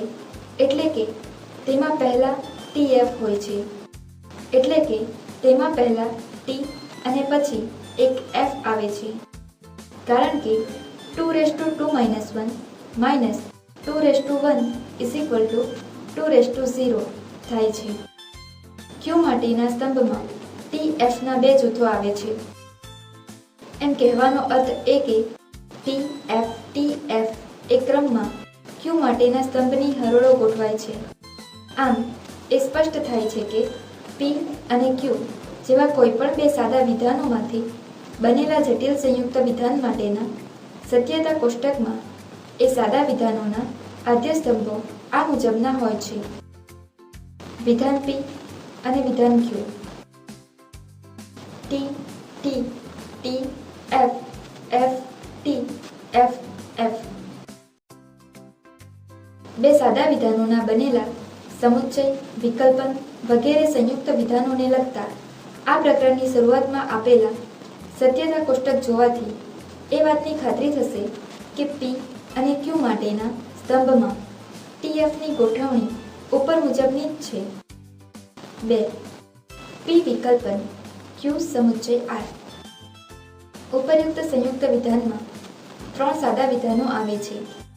આથી તેમાંના પહેલા વિધાન P માટેના આદ્ય સ્તંભમાં TFનો એક જૂથ આવે છે. કારણ કે 2 1 2 0 1 થાય છે. આ એક જૂથ T T T T F F F F હોય છે. એટલે કે તેમાં પહેલા 4 T અને પછી 4 F આવે છે. કારણ કે 2 3 1 2 square 2 into 2 4 થાય છે. T માટેના સ્તંભમાં આવું એક જૂથ આવે છે. એમ કહેવાનો અર્થ એ કે T T T T F F F F એ ક્રમમાં P માટેના સ્તંભની હરોળો ગોઠવાય છે. બીજા વિધાન Q માટેના સ્તંભમાં T F ના બે જૂથો આવે છે. કારણ કે 2 2 1 2 થાય છે. આ બેમાંનું પ્રત્યેક જૂથ T T F F હોય છે. એટલે કે તેમાં પહેલા 2 T અને પછી 2 F આવે છે. કારણ કે 2 3 2 2 1 2 થાય છે. Q માટેના સ્તંભમાં T T F F ના બે જૂથો છે. એમ કહેવાનો અર્થ એ કે T T F F T T F F એ ક્રમમાં Q માટેના સ્તંભની હરોળો ગોઠવાય છે. ત્રીજા વિધાન R માટેના સ્તંભમાં TF ના 4 જૂથો આવે છે. કારણ કે 2 3 1 2 square 4 થાય છે. આ ચારમાંનું પ્રત્યેક જૂથ TF હોય છે. એટલે કે તેમાં પહેલા એક T અને પછી એક F આવે છે. કારણ કે 2 3 3 2 0 1 થાય છે. R માટેના સ્તંભમાં TF ના 4 જૂથો આવે છે. એમ કહેવાનો અર્થ એ કે TF TF TF TF એ ક્રમમાં R માટેના સ્તંભની હરોળો ગોઠવાય છે. આમ એ સ્પષ્ટ થાય છે કે P Q R જેવા કોઈ પણ 3 સાદા વિધાનોમાંથી બનેલા સંયુક્ત વિધાન માટેના સત્યતા કોષ્ટકમાં એ સાદા વિધાનો માટેના આદ્ય સ્તંભો નીચે મુજબના હોય છે. વિધાન P, વિધાન Q, વિધાન R. T T T T T F T F T T F F F T T F T F F F T F F F. પ્રત્યેક આદ્ય સ્તંભ T અને F ની ગોઠવણીને લગતા ઉપરયુક્ત નિયમની ઉદાહરણ સહિતની સમજૂતી પરથી સ્પષ્ટ થશે કે જે જટિલ સંયુક્ત વિધાનમાં 4 સાદા વિધાનો આવતા હોય તેને લગતા સત્યતા કોષ્ટકમાં 16 હરોળો આવે અને તેના ત્રીજા આદ્ય સ્તંભમાં TF ના 4 જૂથો આવે. આ ચારમાંના પ્રત્યેક જૂથમાં પહેલા 2 T અને પછી 2 F આવે. આમ આ સ્તંભની હરોળો નીચેના ક્રમમાં ગોઠવાય છે. T T F F T T F F T T F F T T F F. એ જ રીતે જટિલ સંયુક્ત વિધાનમાં 5 સાદા વિધાનો આવતા હોય તેમાં 32 હરોળો આવે અને તેના બીજા અને ત્રીજા આદ્ય સ્તંભમાં TF ના 4 જૂથો આવે. આ ચારમાંના પ્રત્યેક જૂથમાં પહેલા 4 T અને પછી 4 F આવે. આમ આ સ્તંભની હરોળો નીચેના ક્રમમાં ગોઠવાય છે. T T T T F F F F T T T T F F F F T T T T F F F F T T T T F F F F. જો જટિલ સંયુક્ત વિધાનમાં 4 કે 5 સાદા વિધાનો આવતા હોય તો તો તેને લગતા સત્યતા કોષ્ટકોની રચના ઘણી અગવડભરી બને છે. આથી આપણે માત્ર એવા જ સત્યતા કોષ્ટકો સાથે કામ પાડીશું કે જેમાં 3 થી વધુ આદ્ય સ્તંભો અને તેથી 8 થી વધુ હરોળો ન હોય. 4. સત્યતા કોષ્ટકમાં આદ્ય સ્તંભો ઉપરાંત અન્ય સ્તંભો એટલે કે ગૌણ સ્તંભોની રચનાને લગતો નિયમ. કોઈપણ જટિલ સંયુક્ત વિધાન માટેના સત્યતા કોષ્ટકની રચના વખતે સર્વપ્રથમ આદ્ય સ્તંભો તૈયાર કરવાના હોય છે અને ત્યાર પછી અન્ય સ્તંભો કે ગૌણ સ્તંભો રચવાના હોય છે. કોઈપણ જટિલ સંયુક્ત વિધાનમાં એકના એક કે જુદા જુદા કારકોનો જેટલી વખત ઉપયોગ હોય તેટલા અન્ય સ્તંભો તે વિધાનો માટેના સત્યતા કોષ્ટકમાં રચવાના હોય છે. ટૂંકમાં વિધાનમાં જેટલા કારકો જેટલી વખત આવે તેટલી સંખ્યામાં અન્ય સ્તંભો રચવાના હોય છે. ઉપર્યુક્ત નિયમોને અનુસરીને આપણે 3 જટિલ સંયુક્ત વિધાનો માટેના સત્યતા કોષ્ટક અનુક્રમે રચીશું. 1. પી વિકલ્પન નિષેધ પી. નિષેધ આર શરતી નિષેધ એસ સ્ત્રી એ દ્વિશરતી ઇન બ્રેકેટ બી સમુચ્ચય ડી. 1. આપેલું વિધાન પી વિકલ્પન નિષેધ પી. સત્યતા કોષ્ટક. ઉપરના દ્રષ્ટાંત 1 પી વિકલ્પન નિષેધ પી આ જટિલ સંયુક્ત વિધાનને લગતા સત્યતા કોષ્ટકમાં કુલ 3 સ્તંભો છે, જેમાં પ્રથમ એક આદ્ય સ્તંભ છે કારણ કે એક જ સાદું વિધાન પી છે. બીજો અને ત્રીજો બંને ગૌણ સ્તંભો છે, જેમાંના બીજા સ્તંભની રચના પહેલા સ્તંભને આધારે અને નિષેધને લગતા મૂળભૂત સત્યતા કોષ્ટકને અનુસરીને થયેલી છે. આ હકીકતનો નિર્દેશ બીજા સ્તંભની નીચે પી નિષેધ લખીને કરેલો છે. ત્રીજા સ્તંભની રચના અનુક્રમે પહેલા અને બીજા સ્તંભને આધારે અને વિકલ્પના મૂળભૂત સત્યતા કોષ્ટકને અનુસરીને થયેલી છે. આ હકીકતનો નિર્દેશ ત્રીજા સ્તંભની નીચે 1, 2 વિકલ્પન લખીને કરેલો છે. પી વિકલ્પન નિષેધ પી આ જટિલ સંયુક્ત વિધાન માટેના ઉપરના સત્યતા કોષ્ટકમાં પહેલો પી આદ્ય સ્તંભ છે અને ત્રીજા એટલે કે છેલ્લા સ્તંભમાં આખું વિધાન આવેલું છે. એ જોતા સ્પષ્ટ થાય છે કે 1. જો એ સત્ય હોય તો પી વિકલ્પન નિષેધ પી એ જટિલ સંયુક્ત વિધાન સત્ય હોય છે પહેલી હરોળ મુજબ. 2. જો એ અસત્ય હોય તો પી વિકલ્પન સમુચ્ચય પી એ જટિલ સંયુક્ત વિધાન સત્ય હોય છે બીજી હરોળ મુજબ. આમ પી વિકલ્પન નિષેધ પી એ વિધાનમાં એક જ સાદું વિધાન હોવાથી આ સત્યતા કોષ્ટકમાં આદ્ય સ્તંભની એક સંખ્યા છે, જ્યારે 2 તાર્કિક કારકો નિષેધ અને વિકલ્પન હોવાથી ગૌણ સ્તંભોની સંખ્યા 2 છે. આ રીતે કુલ 3 સ્તંભોની રચના થયેલી છે. તેમજ આદ્ય સ્તંભ એક જ હોવાથી હરોળની સંખ્યા 2 છે. નિયમ નંબર 2 પ્રમાણે આ સત્યતા કોષ્ટક દ્વારા પી વિકલ્પન નિષેધ પી જટિલ સંયુક્ત વિધાનના સત્યતા મૂલ્ય અંગેનો સંક્ષિપ્ત ચિતાર મળી રહે છે. 2. આપેલું વિધાન નિષેધ આર શરતી નિષેધ એસ.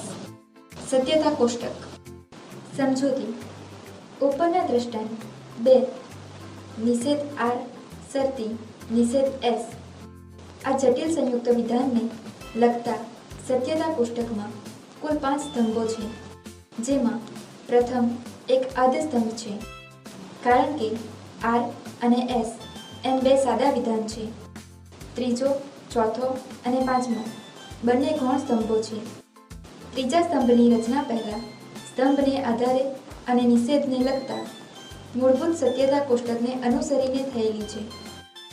આ હકીકતનો નિર્દેશ ત્રીજા સ્તંભની નીચે 1 નિષેધ લખીને કરેલો છે. ચોથા સ્તંભની રચના બીજા સ્તંભને આધારે અને નિષેધને લગતા મૂળભૂત સત્યતા કોષ્ટકને અનુસરીને થયેલી છે.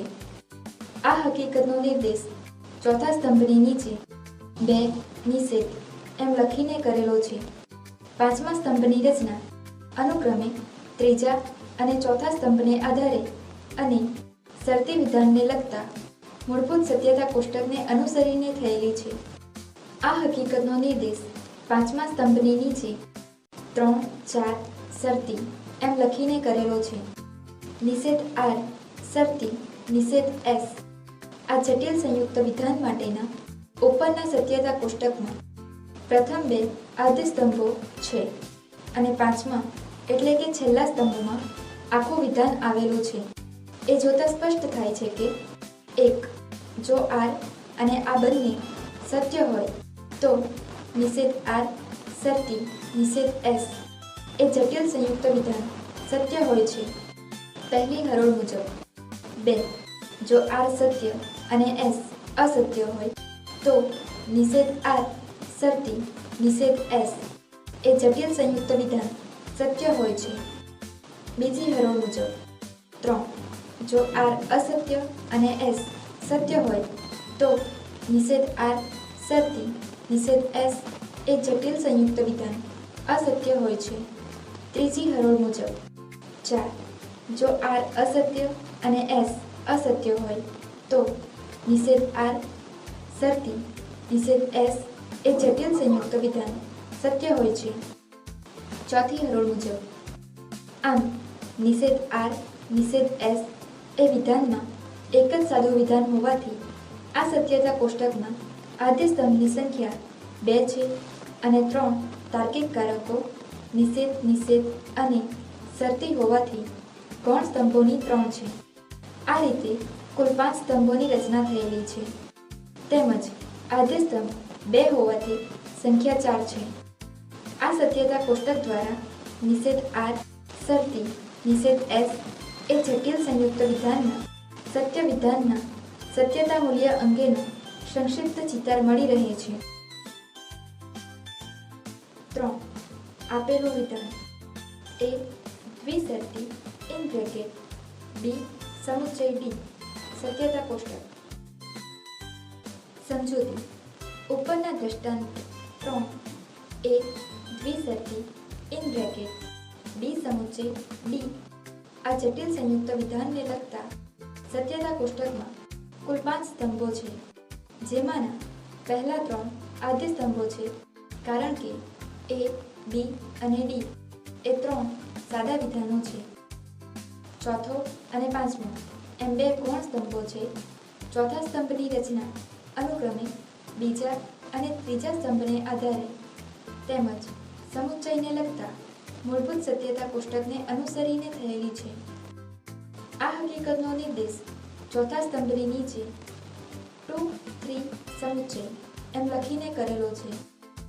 પાંચમા સ્તંભની રચના અનુક્રમે પહેલા અને ચોથા સ્તંભને આધારે તેમજ દ્વિશરતી વિધાનને લગતા મૂળભૂત સત્યતા કોષ્ટકને અનુસરીને થયેલી છે.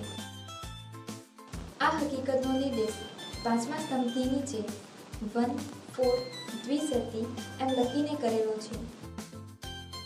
A દ્વિશરતી ઇન બ્રેકેટ B સમુચ્ચય D આ જટિલ સંયુક્ત વિધાન માટેના ઉપરના સત્યતા કોષ્ટકમાં પ્રથમ 2 આદ્ય સ્તંભો છે અને પાંચમા એટલે કે છેલ્લા સ્તંભમાં આખું વિધાન આવેલું છે.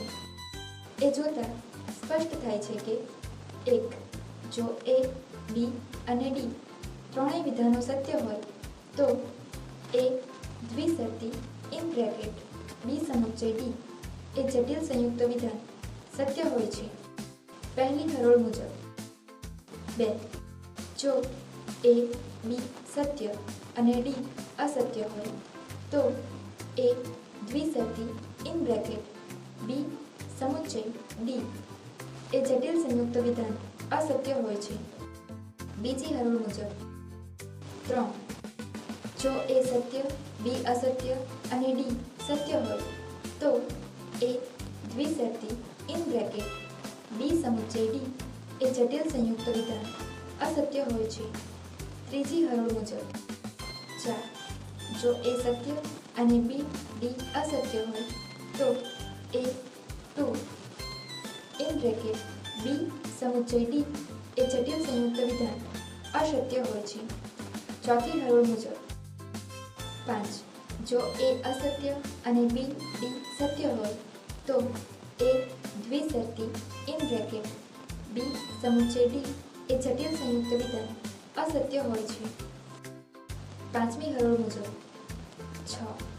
જો A અસત્ય અને B સત્ય અને D અસત્ય હોય તો A દ્વિશરતી (B સમુચ્ચય D એ જટિલ સંયુક્ત વિધાન સત્ય હોય છે.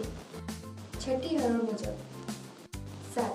જો A, B અસત્ય અને D અસત્ય હોય તો A દ્વિશરતી (B સમુચ્ચય D એ જટિલ સંયુક્ત વિધાન સત્ય હોય છે. 7મી હરોળ મુજબ 8. જો A, B અને D ત્રણેય વિધાનો અસત્ય હોય તો A દ્વિશરતી (B સમુચ્ચય D એ જટિલ સંયુક્ત વિધાન સત્ય હોય છે.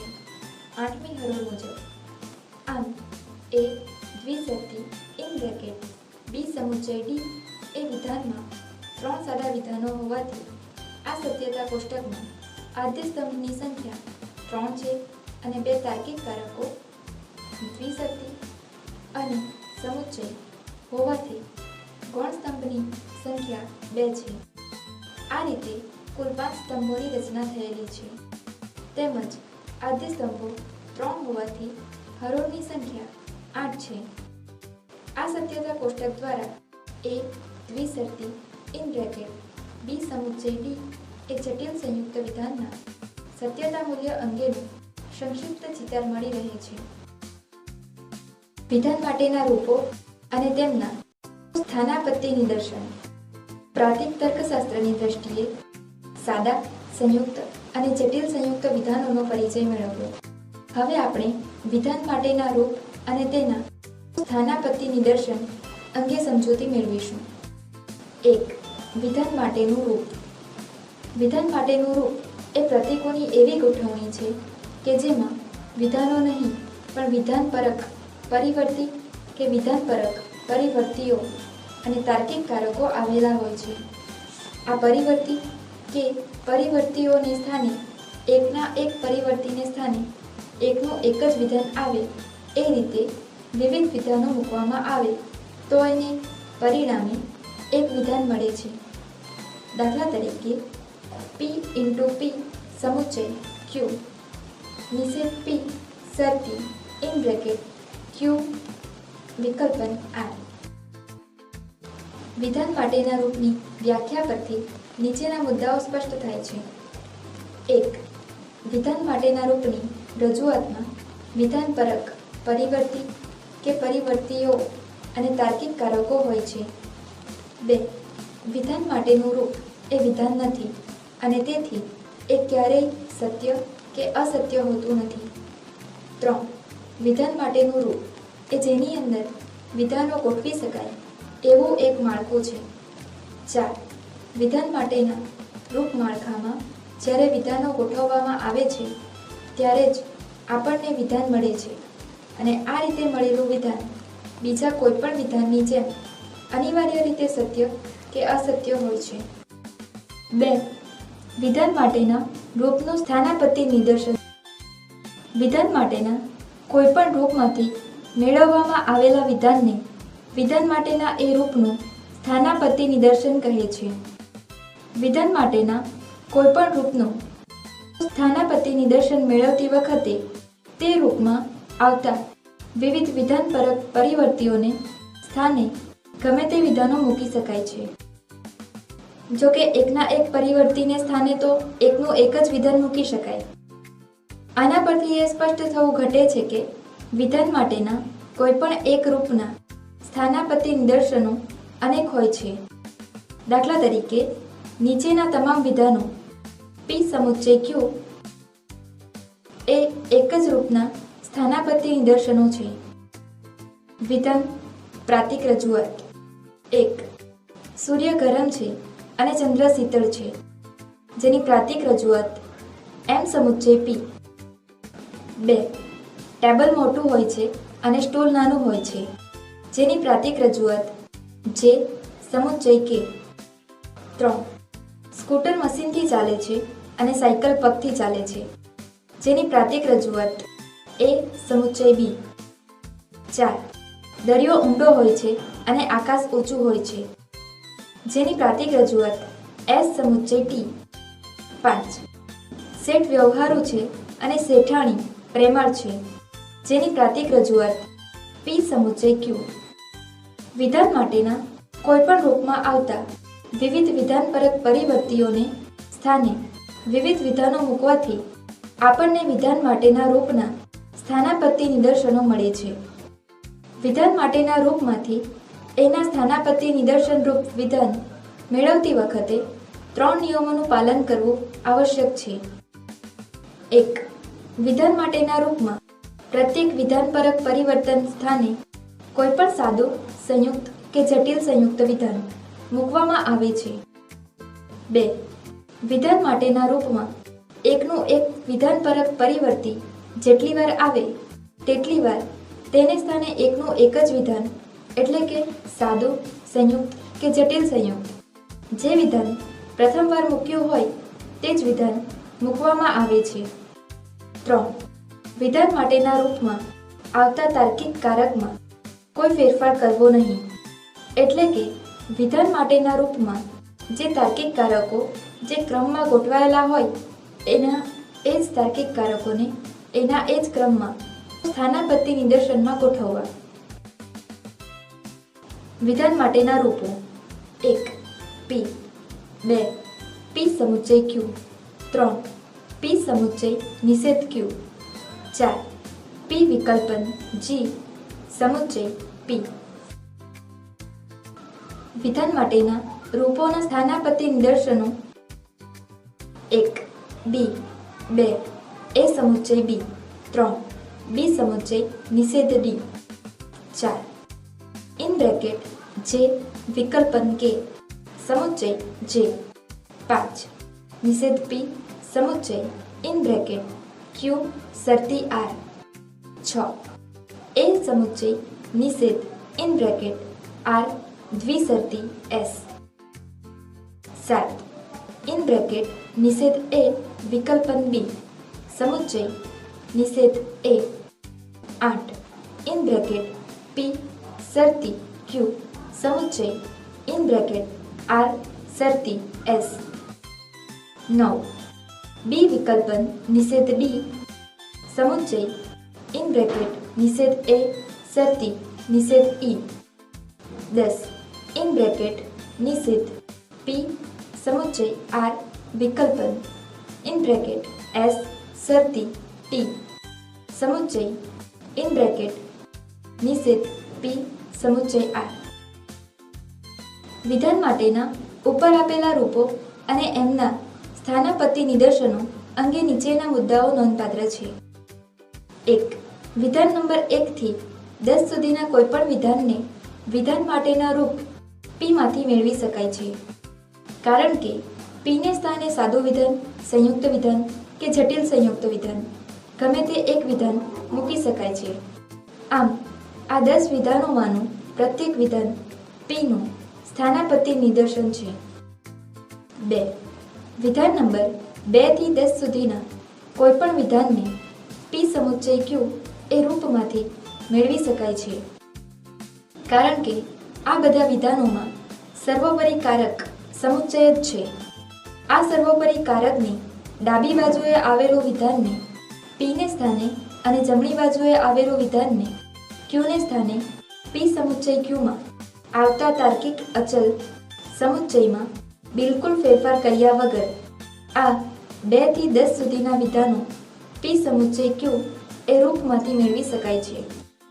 આમ આ 9 વિધાનો પી સમુચ્ચય ક્યુના સ્થાનાપત્તિ નિદર્શનો છે.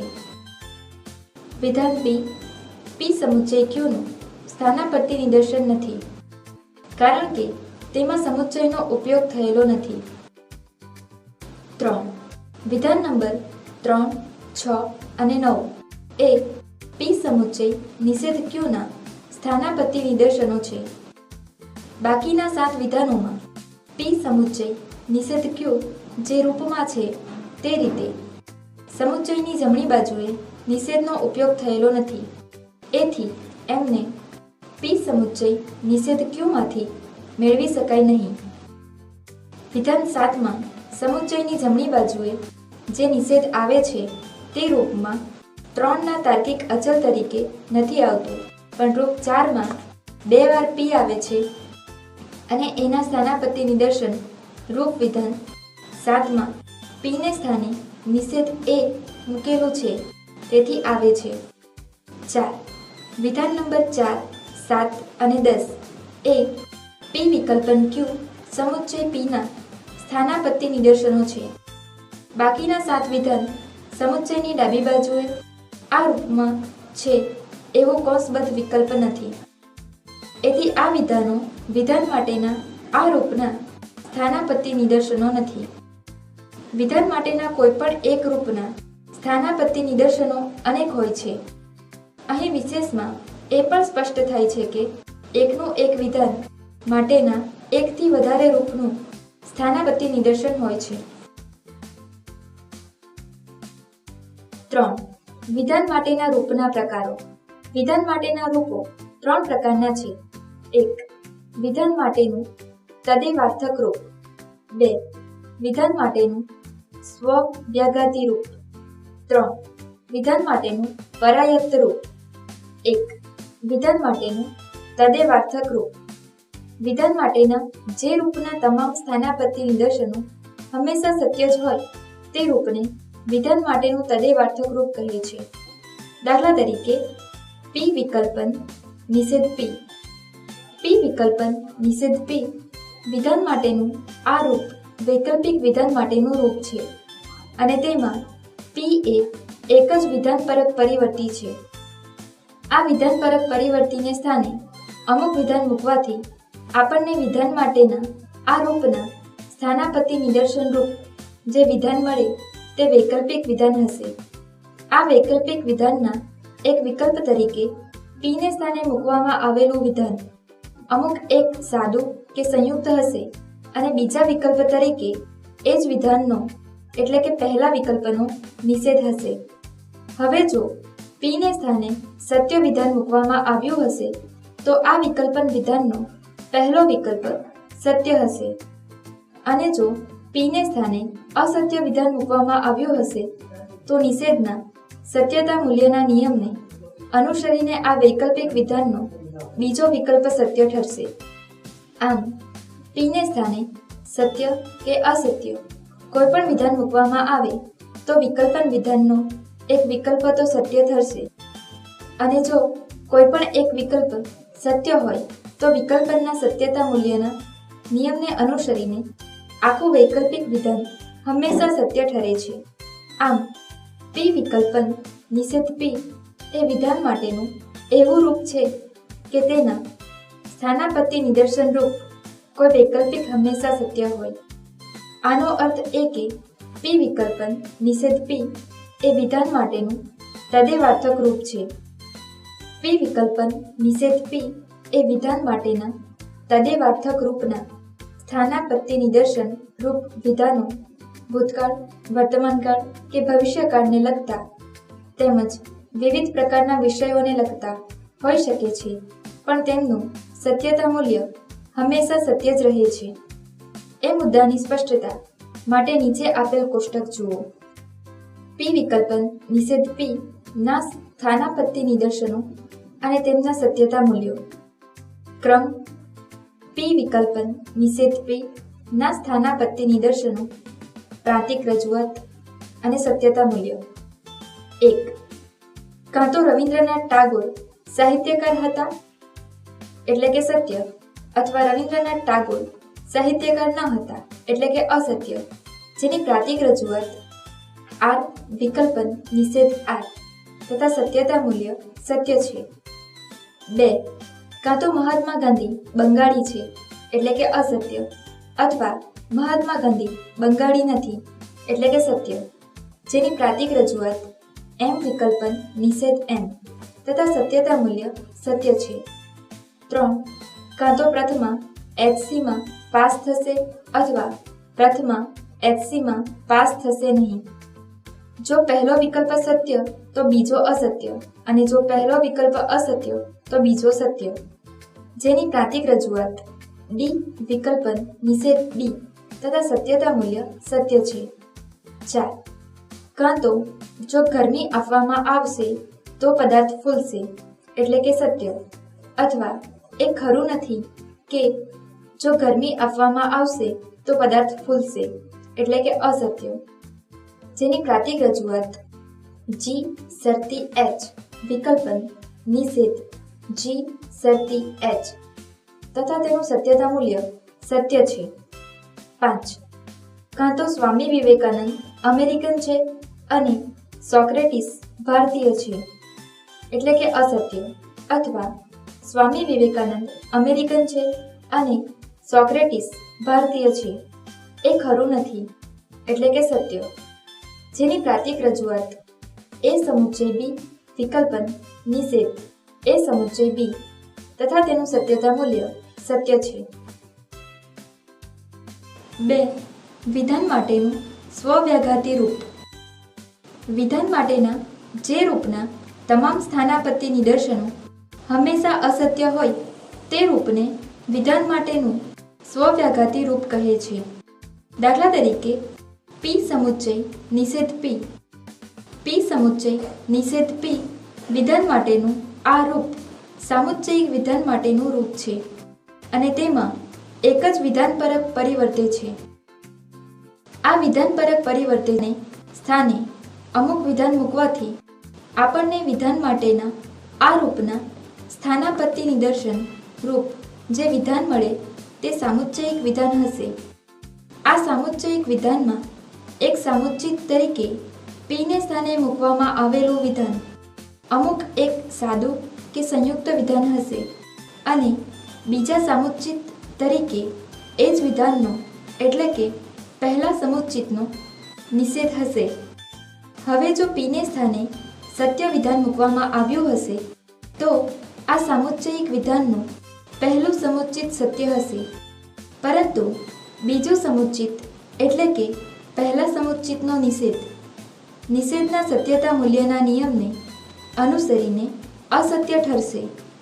અને જો પીને સ્થાને અસત્ય વિધાન મૂકવામાં આવ્યું હશે તો આ સામુચ્ચયિક વિધાનનું પહેલું સમુચ્ચિત જ અસત્ય હશે. આમ પીને સ્થાને સત્ય કે અસત્ય કોઈ પણ વિધાન મૂકવામાં આવે તો સામુચ્ચયિક વિધાનનો એક સમુચ્ચિત તો અસત્ય જ ઠરશે, અને બેમાંથી કોઈ પણ એક સમુચ્ચિત અસત્ય હોય તો સમુચ્ચયના સત્યતા મૂલ્યના નિયમને અનુસરીને આખું સમુચ્ચયિક વિધાન અસત્ય ઠરે. એટલે કે સામુચ્ચયિક વિધાનનું સત્યતા મૂલ્ય હંમેશા અસત્ય જ રહેવાનું. આમ પી સમુચ્ચય નિષેધ પી એ વિધાન માટેનું એવું રૂપ છે કે તેના સ્થાનાપત્તિ નિદર્શન રૂપ કોઈ પણ સામયિક વિધાન હંમેશા અસત્ય જ હોય છે. આનો અર્થ એ કે પી સમુચ્ચય નિષેધ પી એ વિધાન માટેનું સ્વવ્યાઘાતી રૂપ છે. પી સમુચ્ચય નિષેધ પી એ વિધાન માટેના સ્વવ્યાઘાતી રૂપના સ્થાનાપત્તિ નિદર્શન રૂપ વિધાનો ભૂતકાળ, વર્તમાનકાળ કે ભવિષ્યકાળને લગતા તેમજ વિવિધ પ્રકારના વિષયોને લગતા હોઈ શકે છે, પણ તેમનું સત્યતા મૂલ્ય હંમેશા અસત્ય જ રહે છે. એ મુદ્દાની સ્પષ્ટતા માટે નીચે આપેલું કોષ્ટક જુઓ. પી સમુચ્ચય નિષેધ પી રૂપના સ્થાનાપત્તિ નિદર્શનો અને તેમના સત્યતા મૂલ્યો. ક્રમ: પી સમુચ્ચય નિષેધ પી રૂપના સ્થાનાપત્તિ નિદર્શનો, પ્રાતિક રજૂઆત અને સત્યતા મૂલ્ય. 1. રવિન્દ્રનાથ ટાગોર સાહિત્યકાર હતા એટલે કે સત્ય, અને રવિન્દ્રનાથ ટાગોર સાહિત્યકાર ન હતા એટલે કે અસત્ય, જેની પ્રાતિક રજૂઆત આર સમુચ્ચય નિષેધ આર તથા સત્યતા મૂલ્ય અસત્ય છે. 2. મહાત્મા ગાંધી બંગાળી છે એટલે કે અસત્ય, અને મહાત્મા ગાંધી બંગાળી નથી, જેની પ્રાતિક રજૂઆત એમ સમુચ્ચય નિષેધ એમ તથા સત્યતા મૂલ્ય અસત્ય છે. 3. પ્રથમ HSCમાં પાસ થશે અને પ્રથમ HSCમાં પાસ થશે નહીં. એટલે કે જો પહેલું સમુચિત સત્ય તો બીજું અસત્ય, અને જો પહેલું સમુચિત અસત્ય તો બીજું સત્ય. જેની પ્રાતિક રજૂઆત ડી સમુચ્ચય નિષેધ ડી તથા સત્યતા મૂલ્ય અસત્ય છે. 4. જો પદાર્થને ગરમી આપવામાં આવશે તો પદાર્થ ફૂલશે, એટલે કે સત્ય, અને જો પદાર્થને ગરમી આપવામાં આવશે તો પદાર્થ ફૂલશે એ વાત ખરી નથી, એટલે કે અસત્ય. જેની પ્રાતિક રજૂઆત જી શરતી એચ સમુચ્ચય નિષેધ જી શરતી એચ તથા સત્યતા મૂલ્ય અસત્ય છે.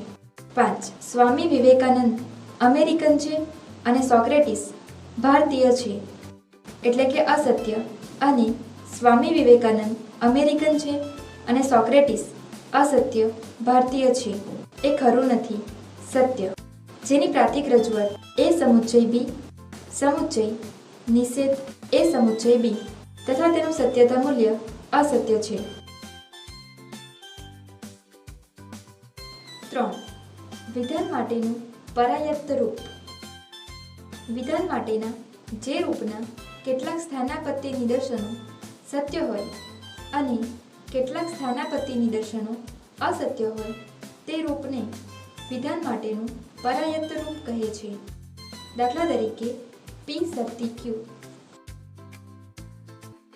પી શરતી ક્યુ વિધાન માટેનું આ રૂપ શરતી વિધાન માટેનું રૂપ છે, અને તેમાં પી અને ક્યુ એ બે વિધાનપરક પરિવર્તનો છે.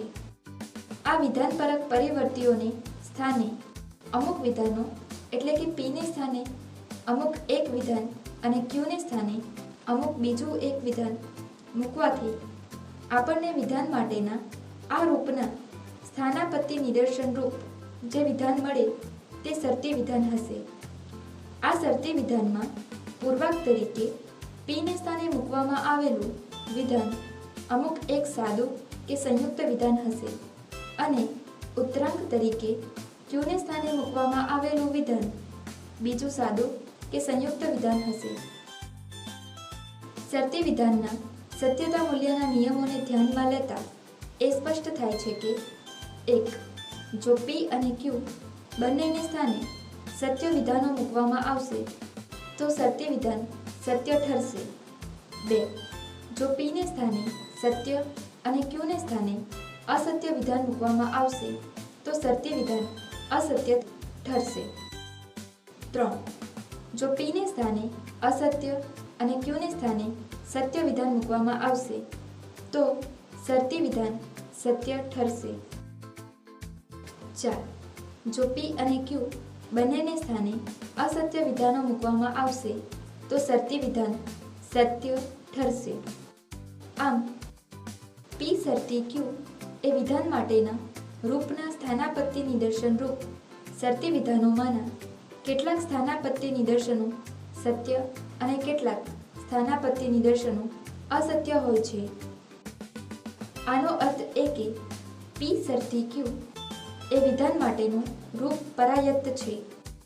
પી શરતી ક્યુ એ વિધાન માટેના પરાયત્ત રૂપના સ્થાનાપત્તિ નિદર્શન રૂપ વિધાનો ભૂતકાળ, વર્તમાનકાળ કે ભવિષ્યકાળને લગતા તેમજ વિવિધ વિષયોને લગતા હોઈ શકે છે, અને તેમનું સત્યતા મૂલ્ય હંમેશા સત્ય જ કે હંમેશા અસત્ય જ હોતું નથી, પણ કેટલીક વાર સત્ય તો કેટલીક વાર અસત્ય હોય છે. પી શરતી ક્યુ રૂપના સ્થાનાપત્તિ નિદર્શનો અને તેમના સત્યતા મૂલ્યો. ક્રમ પી શરતી ક્યુના સ્થાનાપત્તિ નિદર્શનો, પ્રાતિક રજૂઆત તથા સત્યતા મૂલ્યો. 1. જો રવિન્દ્રનાથ ટાગોર સાહિત્યકાર હતા એટલે કે સત્ય, તો રવિન્દ્રનાથ ટાગોર તત્વચિંતક હતા એટલે કે સત્ય. જેની પ્રાતિક રજૂઆત આર શરતી ટી છે તથા સત્યતા મૂલ્ય સત્ય છે. 2. જો મહાત્મા ગાંધી બંગાળી હતા એટલે કે અસત્ય, તો મહાત્મા ગાંધી ભારતના રાષ્ટ્રપિતા હતા એટલે કે સત્ય. જેની પ્રાતિક રજૂઆત એમ શરતી આર તથા સત્યતા મૂલ્ય સત્ય છે. 3. જો પ્રથમા HSCમાં પાસ થશે તો પ્રથમા નારાજ થશે. જો પૂર્વાંક સત્ય તો ઉત્તરાંક અસત્ય. જેની પ્રાતિક રજૂઆત ડી શરતી P તથા સત્યતા મૂલ્ય અસત્ય છે. 4. જો પદાર્થને ગરમી આપવામાં આવશે તો પદાર્થ ફૂલશે. તો કાં તો ક્યારેક સૂર્યાસ્ત થશે નહીં અથવા ચંદ્ર ક્યારેક ઉગશે નહીં. એટલે કે પૂર્વાંક સત્ય અને ઉત્તરાંક અસત્ય. જેની પ્રાતિક રજૂઆત જી શરતી H એટલે કે અસત્ય.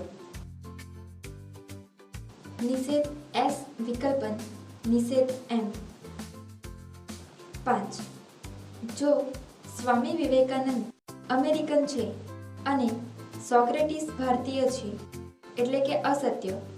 તો ડૉક્ટર રાધાકૃષ્ણન ગુજરાતી છે અને એરિસ્ટોટલ રશિયન છે એટલે કે અસત્ય. જેની પ્રાતિક રજૂઆત A સમુચ્ચય B શરતી G સમુચ્ચય R. જેનું સત્યતા મૂલ્ય સત્ય છે. વિધાન માટેના રૂપનો પ્રકાર નક્કી કરવાની સત્યતા કોષ્ટકની પ્રત્યક્ષ રીત. વિધાન માટેના આપેલા રૂપને લગતો સત્યતા કોઠો રચીને એ રૂપનો પ્રકાર સહેલાઈથી નક્કી કરી શકાય છે. સત્યતા કોષ્ટકમાં વિધાન માટેના રૂપને રજૂ કરતા સ્તંભની 1. બધી હરોળોમાં T જ હોય તો આપેલું રૂપ તદેવાર્થક છે એમ નક્કી થાય. 2. બધી હરોળમાં F જ હોય તો આપેલું રૂપ વ્યાઘાતી છે એમ નક્કી થાય. અને 3. કેટલીક હરોળમાં T અને કેટલીકમાં F હોય એટલે કે કેટલીક ઓછામાં ઓછા 1 તો આપેલું રૂપ પરાયત્ત છે એમ નક્કી થાય. વિધાન માટેના રૂપનો પ્રકાર નક્કી કરવાની આ સત્યતા કોષ્ટકની પ્રત્યક્ષ રીતના વિશેષ પરિચય માટે આપણે આ રીતને અનુસરીને નીચે આપેલા વિધાન માટેના રૂપમાંના પ્રત્યેકનો પ્રકાર નક્કી કરીશું. 1. અ વિધાન માટેનું રૂપ P શરતી Q વિકલ્પન Q શરતી P. બ સત્યતા કોષ્ટક. ક વિધાન માટેના રૂપના પ્રકારનો નિર્ણય. ઉપરનો સત્યતા કોષ્ટક જોતા જણાશે કે વિધાન માટેના આપેલા રૂપની રજૂઆત સ્તંભ નંબર 5માં થયેલી છે. આ સ્તંભની બધી હરોળમાં T જ છે. આનો અર્થ એ કે વિધાન માટેના આ રૂપના તમામ સ્થાનાપત્તિ નિદર્શનો સત્ય છે અને તેથી એમ સ્પષ્ટ થાય છે કે વિધાન માટેનું આ રૂપ તદેવાર્થક છે. 2. અ વિધાન માટેનું રૂપ P વિકલ્પન Q સમુચ્ચય નિષેધ P વિકલ્પન Q. બ સત્યતા કોષ્ટક. ક વિધાન માટેના રૂપના પ્રકારનો નિર્ણય. ઉપરનો સત્યતા કોષ્ટક જોતા જણાશે કે વિધાન માટેના આપેલા રૂપની રજૂઆત સ્તંભ નંબર 5માં થયેલી છે. આ સ્તંભની બધી હરોળમાં F જ છે. આનો અર્થ એ કે વિધાન માટેના આ રૂપના તમામ સ્થાનાપત્તિ નિદર્શનો અસત્ય છે અને તેથી એમ સ્પષ્ટ થાય છે કે વિધાન માટેનું આ રૂપ સ્વવ્યાઘાતી છે. 3. અ વિધાન માટેનું રૂપ P વિકલ્પન Q શરતી નિષેધ P દ્વિશરતી નિષેધ Q. બ સત્યતા કોષ્ટક.